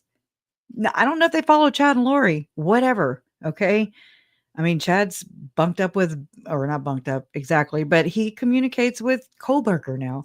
And it's like, wow, these people get to go and influence other people and who are in vulnerable situations and whatever, like, I don't know. It goes on and on and on. But there are people who still believe this same belief system because it's way further widespread than just Chad and Lori. Unfortunately, it goes way broader. And we'll have to talk about that. And I'll have to schedule a whole nother live stream just to talk about that aspect of it because it's something I'm never going to shut up about. I'm never going to shut up about these crimes, these senseless crimes. I'm never going to. So I know some people want to, move on. I respect everybody's choice in all this. Okay. But I'm just being real. Like, I'm being upfront with you. Like, I'm not going anywhere. It doesn't mean I haven't moved on. Doesn't mean that I haven't, that I'm hanging on to anything. It just means that there's so many lessons to be learned here. And I mean, these are just 2 drops in a bucket. Okay. Because it's this belief system that is disgusting. And then when you put it with people who have this in their heart, deadly. May this sentence be as permanent as the graves you filled. Thank you, Bree. Look, she did that too, like Todd did. I just realized. As the graves you filled. Wow. That's awesome. She did the same thing that Todd did. Like, I picture like a gymnast, nailing their, I don't know what you call it, their landing, I guess, when they're doing all kinds of gymnastics in the Olympics and then they nail it, coming off the high beam or whatever it is. That's what it was like. She's like, I love it. And I'm so proud of her. Now this next one, we're going to have to try and get through JJ and Uncle Jerry's, and then we'll call it a day, an evening, and we'll come back for Brandon, the Boudreaux side, and Brandon's tomorrow. Hope you'll join me. And look, she comes over there. She's like, "Hey, get this out of my purse." And I'm like, "Oh Lord, what?" Kay has a letter she's reading. Okay. This was a surprise. I did not know, but right there, my brother. I see JJ and my brother so much right there. Okay, I mean it's his son, but Kay still, has a letter she's reading. I see him and him right now. It was kind of caught me off guard the other day because he's a good mixture of Mandy and Todd.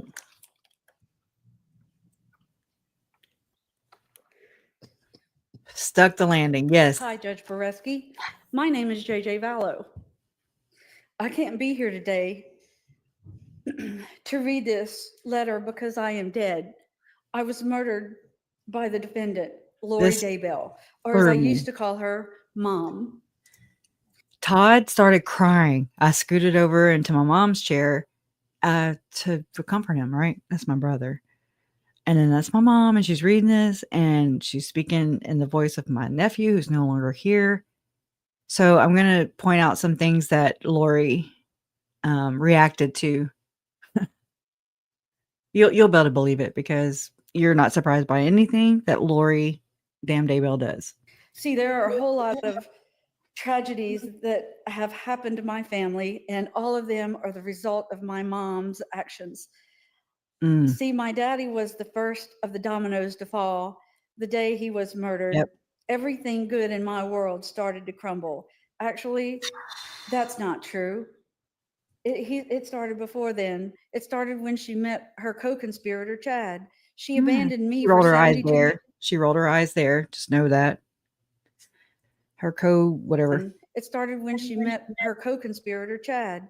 She abandoned me for 72 days in early 2019. Now she's trying to pass it off. He's not even looking at her. Now she's trying to be like, can you believe KSA in this? You know, that kind of language and body language. My daddy, Charles, was there for every bit of it. He tried so hard to keep me on my schedule.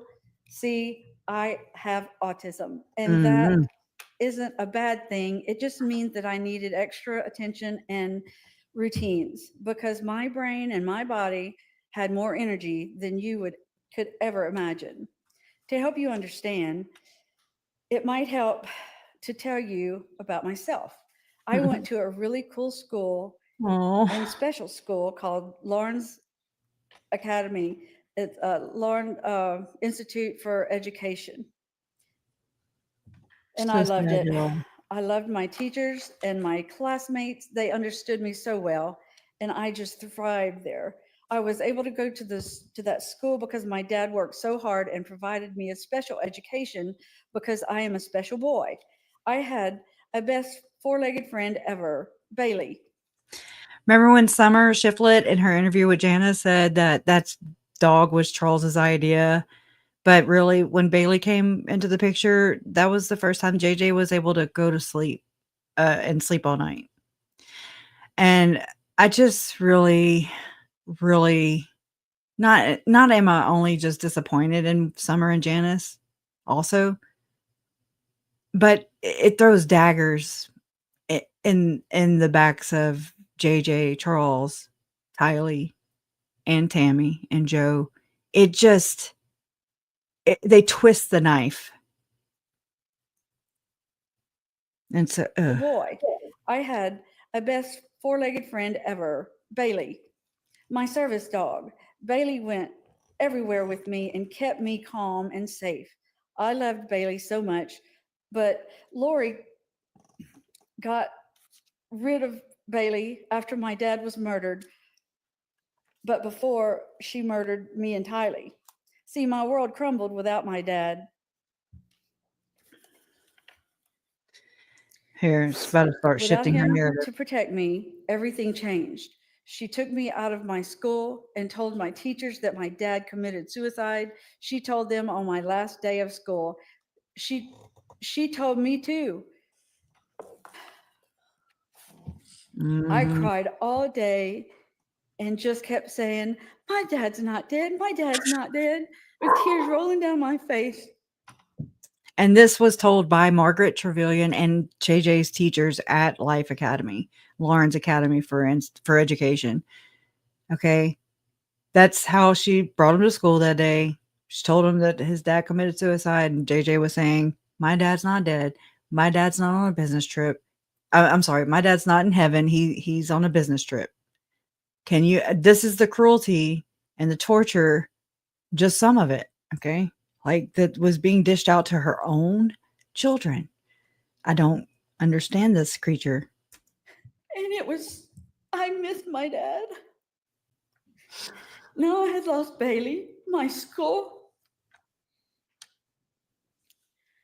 And now my dad wasn't just on a business trip anymore. He was dead. Then within the next few days, it got worse. We moved. All of a sudden, I was at Colby's, my big brother's work, telling him goodbye. I couldn't go play with my cousins at Brandon's house anymore. Braxy and Bridie were taken away too. JJ called Braxton, not Lori and Megan's cousin Braxton, but Melanie Boudreaux and Brandon Boudreaux's son. Braxton, he called him Braxy. He loved Braxy. He always talked about Braxy. He wanted to go see Braxy all the time. And then Briley was born, and JJ called her Bridie. Bridie's. You know, it's cute.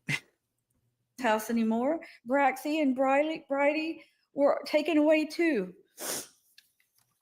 My aunts, uncles, brothers, grandparents, teachers, friends at school, my mama and papa, and Ashlyn, and everyone. Ashlyn's my daughter. Everything that I knew was gone, all because my dad couldn't protect me anymore. He was my best friend. I love my dad more than I can ever explain. Lori caused the next tragedy in my family, too. The next domino to fall. There was one thing I had left, was my big sister, Tylee. She murdered her, too. She murdered her on September 8th of 2019, just 59 days. Okay, she responded strongly to this right here.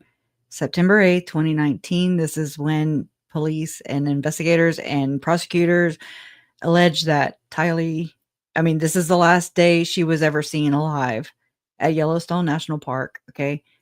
But, that doesn't fit this hooker's narrative. So, of course, she's strongly shaking her head no.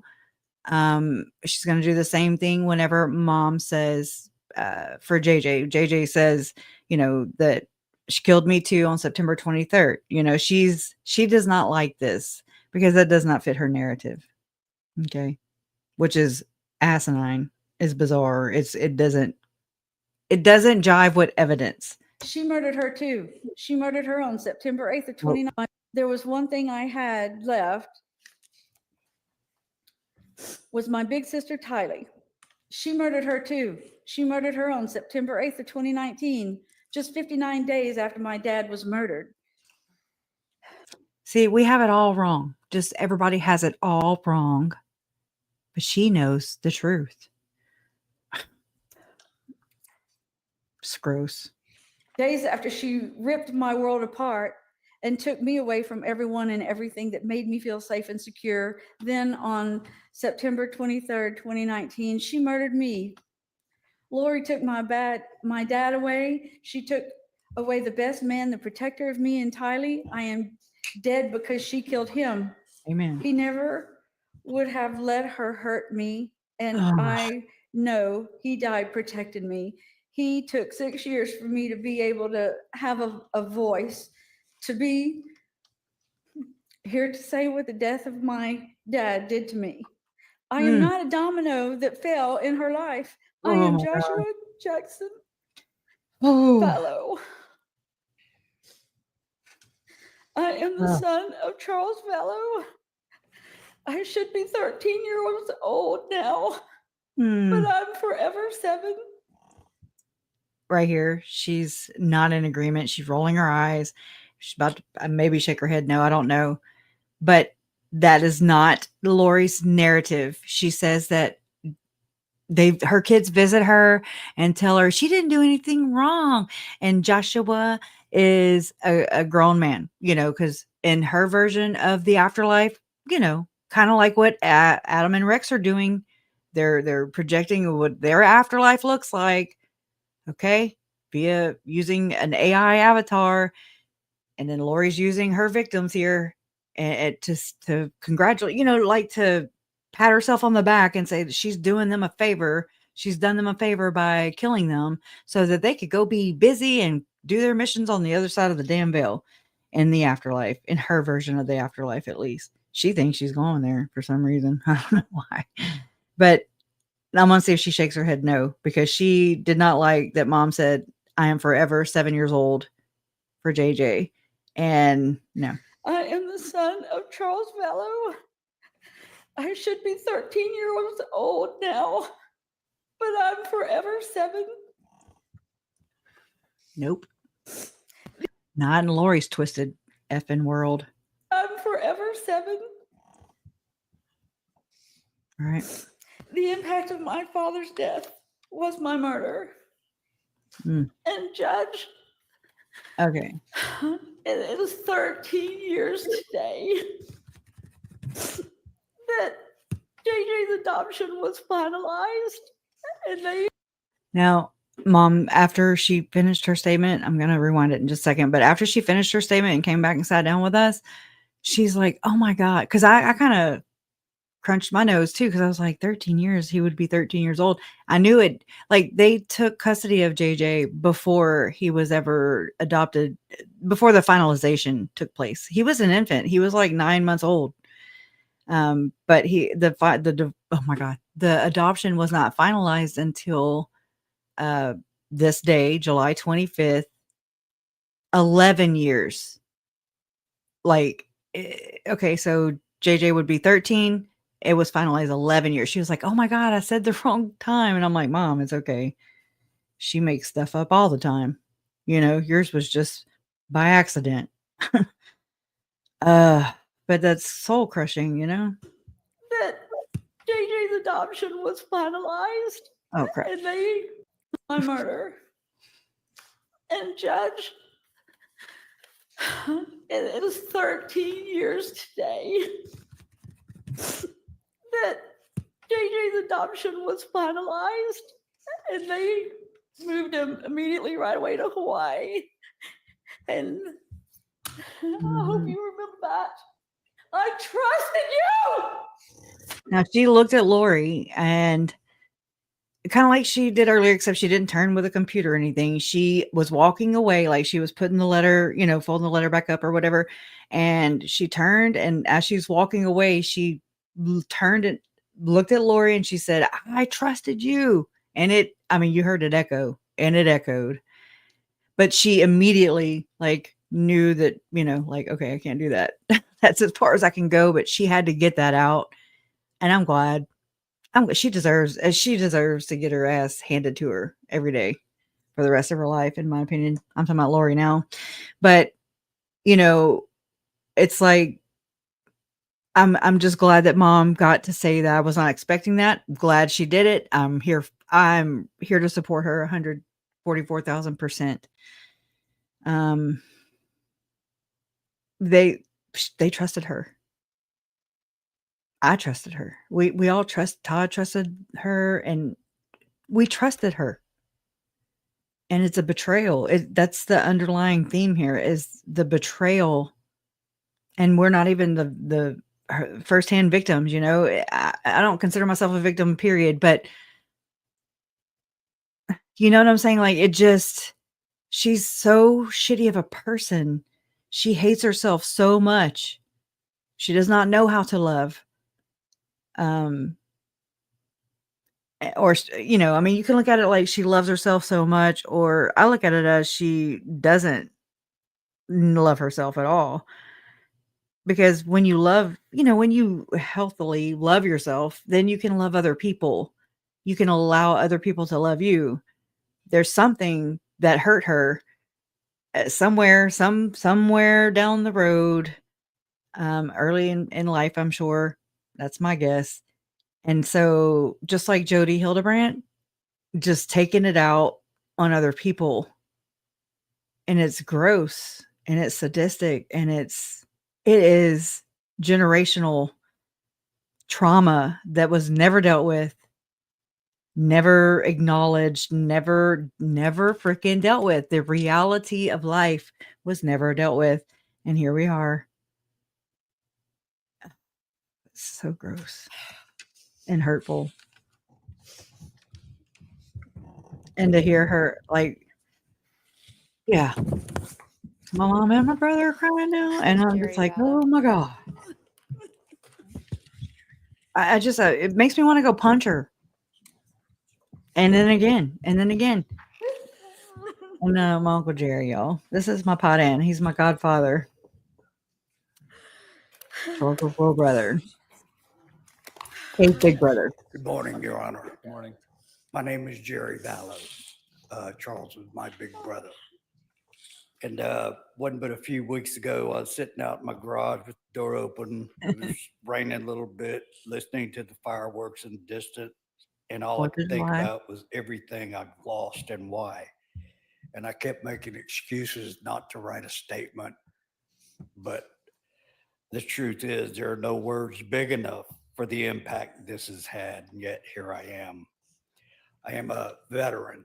I served honorably for this country and everything it's supposed to stand for: freedom, independence, and justice. I knew good men that went to war. Some of them came home badly broken. I mean, some came home and couldn't live with the weight of what they carried and ended their lives. some didn't come home at all. Those men fought for something real, a country with laws that protect the innocent and punish the guilty. That's why I'm here to speak for Charles, my big brother, one of the innocents, because I still believe in that. Yep. And Lori shit on all of it. She doesn't deserve to breathe the air those men fought for. Amen. She doesn't deserve to sit and play victim when she is the reason we are all here.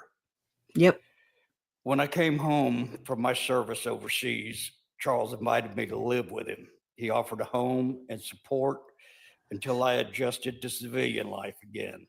That's just who he was, giving, loving, supportive, caring. And he was funny, social, and everyone he met became his friends. Love that. You couldn't help but be drawn to him. You loved him. He wasn't just my big brother. He was my best friend. We grew up together on the bayous and rivers in South Louisiana, spending countless days and nights camping, fishing, hunting, exploring, and just being kids. We had so much fun. We learned to survive, trust each other, and become men. I miss him every day.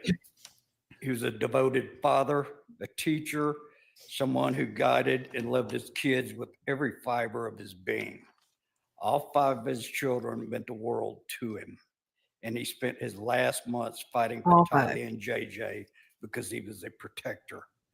He was a son, a father, a brother, an uncle, a good man. He didn't deserve to die. And he sure as hell didn't deserve to be vilified by the woman that killed him. Mm-hmm. I keep asking why. Why? Why? Is it about $1 million? It wasn't just a dollar sign to fund Lori's sick game of make-believe. She tried to cash in on his life. And when that didn't work, she brutally murdered her kids for money. And she tried to kill Brandon when he started looking like the next available dollar sign. His murder impacted not only me, but my entire family. She tried to tear us apart, but she couldn't because we're pretty strong, resilient people. It didn't stop with Charles's death. JJ, Tylee, Tammy, all murdered, and Brandon almost lost his life. Innocent lives were stolen, and we all feel the deep pain and loss, and it hurts and will for years to come. Lori is responsible for all of this. This isn't a family tragedy that occurred randomly. It was a deliberate act of evil. This has never been a mission from God. She isn't an instrument in God's hands. She was sleeping with Chad Daybell behind Charles's back while planning his murder. You know what kind of instrument kills a father in cold blood, buries 2 kids in a pet cemetery, and lies through her teeth while doing it? Called a weapon. I love this. And God doesn't use weapons against innocence. She wasn't doing God's work. She was selfish, cruel, and calculated. God didn't send her to commit murder. She used his name to justify evil. That's not God's work. That's blasphemy, plain and simple. She used God's name like a weapon, lied in his name, killed in his name, and now she wants to stand in court and she claims she's doing the Lord's work.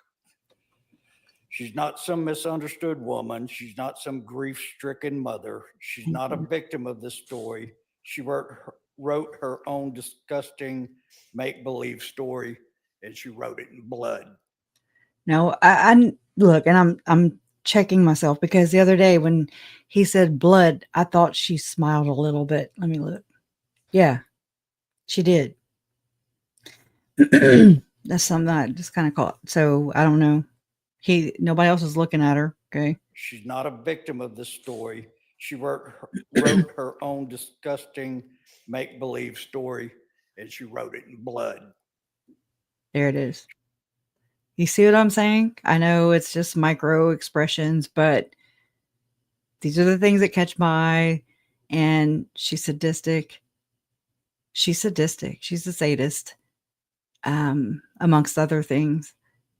But he just said that she wrote it in blood. And she couldn't help but turn her frown upside down, right?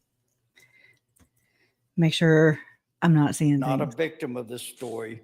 She wrote her own disgusting make-believe story, and she wrote it in blood. She didn't cry for Charles. She didn't mourn JJ or Tylee, no matter what she says. She erased them. And she didn't give a damn about Tammy. So when she sits there and pretends it's some kind of tragic twist of fate, like she didn't like the fuse, remember that. I She love didn't it. just kill Charles. She stole him Thank from you. everyone who loved him, from his boys, from our family, from me. She didn't just break the law. She pissed all over it and tried to claim righteousness. She started this. She caused this.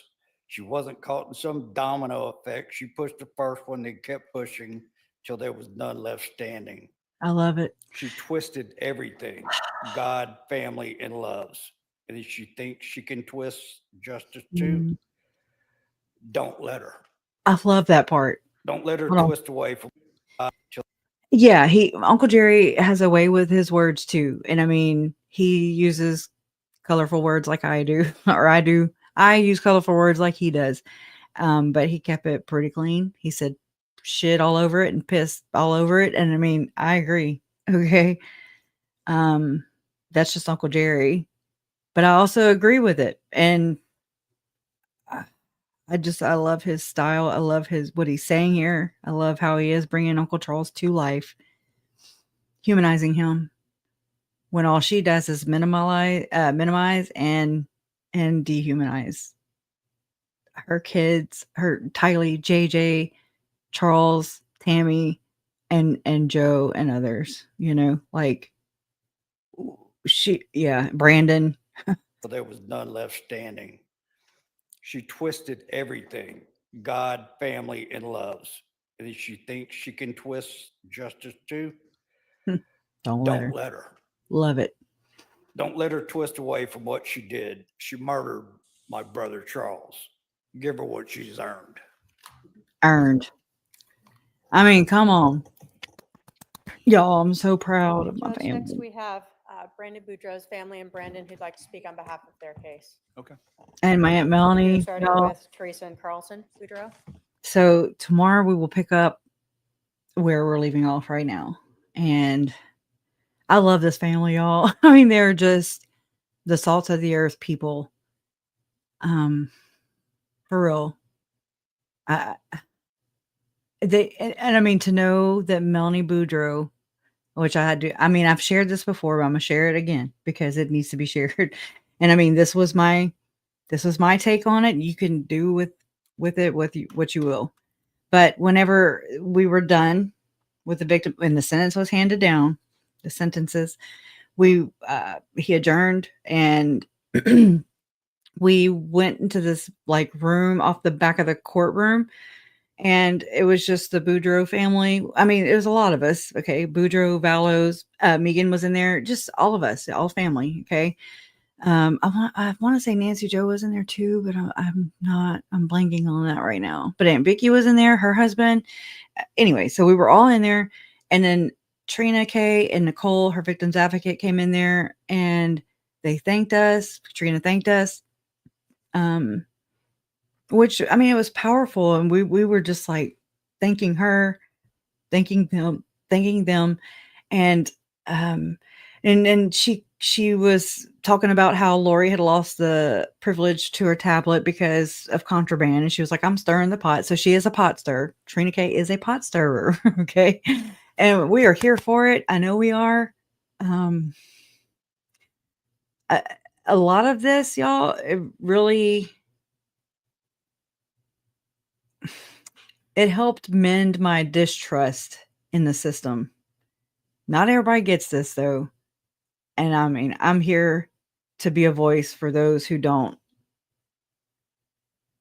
who are brushed over, not acknowledged. You know, I'm here for that always. But I have to say in this moment right here, my trust in the judicial system was restored as much as it can be. Okay. there's a lot of corruption in this world. I am not delusional in that sense. And I think a lot of people just are ignorant on this. And I mean, corruption is not a conspiracy. Corruption is everywhere. Everybody can get their heads around that. All the other weird and horrific things that we hear about, that's just even more tragedy for these victims, people who actually lived through it. And I didn't realize how much I rebuke how much corruption and abuse, especially on children. I didn't realize how much this affected me, how anti whatever that is, corruption, anti-abuse, just all these things that are these atrocities that are happening to children, especially, is disgusting. And it's like, not on my watch, okay? Because now I'm open to, now I had to look. And so I cannot look away, because if I do, then I'm silencing another victim. I'm silencing another victim and another one and another one. And I can't, like, so whenever people are like, oh, I couldn't see that happening. Nothing ever happens in this town. Really? I think that's a really ignorant thing to say, because we just really tune it out. I really think so, because I used to be the same way. I'm not telling you anything that I didn't go through myself. Anywho, these things happen. Corruption happens on all levels. And then there's other positions that are compromised. Okay. So things tend to gridlock, and they don't, and they depend on that too. Okay. So the evildoers, the wrongdoers, those people that break the laws, that seem to get away with everything, they depend on this. And then they depend on gaslighting us and spinning the narrative, just like Lori and Chad are doing, or try to do. They're not successful, but you know what I'm saying. So I just really am thankful for all of you who have been along for this journey. It's been a very difficult researching journey. You can't, part of the reason I named this channel this is because you can't explain these kind of crimes without saying difficult. It is so difficult on all levels, personal, to looking outside of yourself, even, and then to the world. And I mean, it expands so much.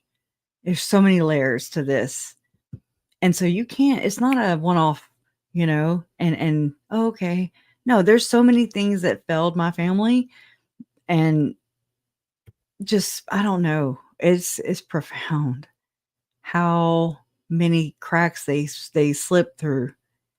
And it's so crazy. New code word. What we got? But thank y'all for being here. And speaking of Colby, hold on.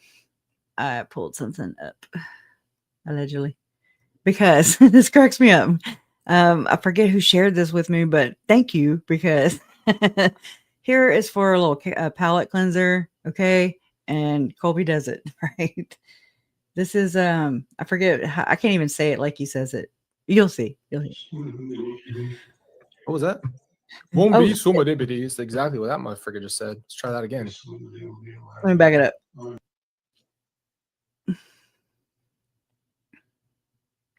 Did I press? Oh, it didn't press play. Hello. What was that? Won't be summadibity is exactly what that motherfucker just said. Let's try that again. On your word.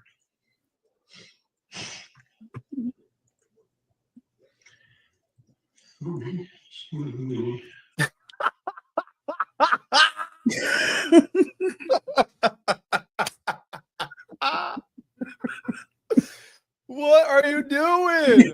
This is not tongues.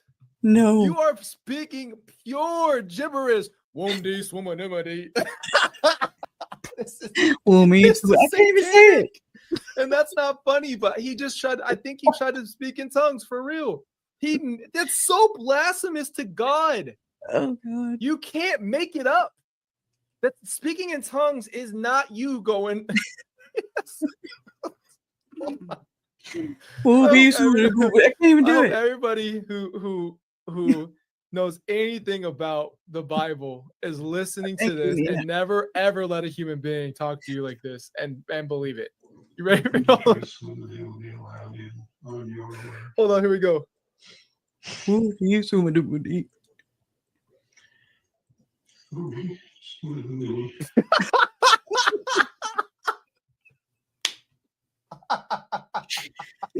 His laugh, man.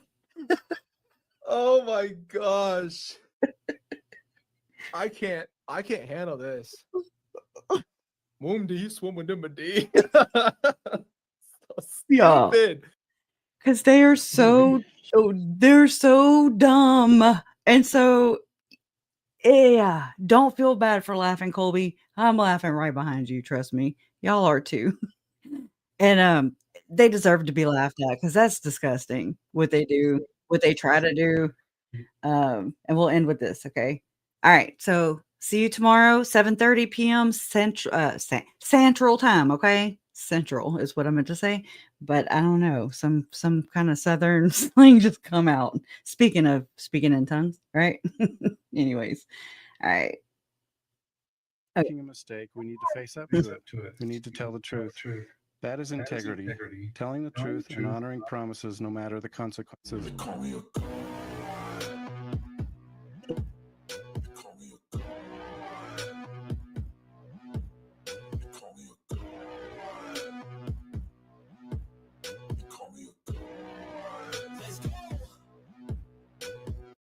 I'm about to go off like a weapon. Fuel to the top, got a filled up engine.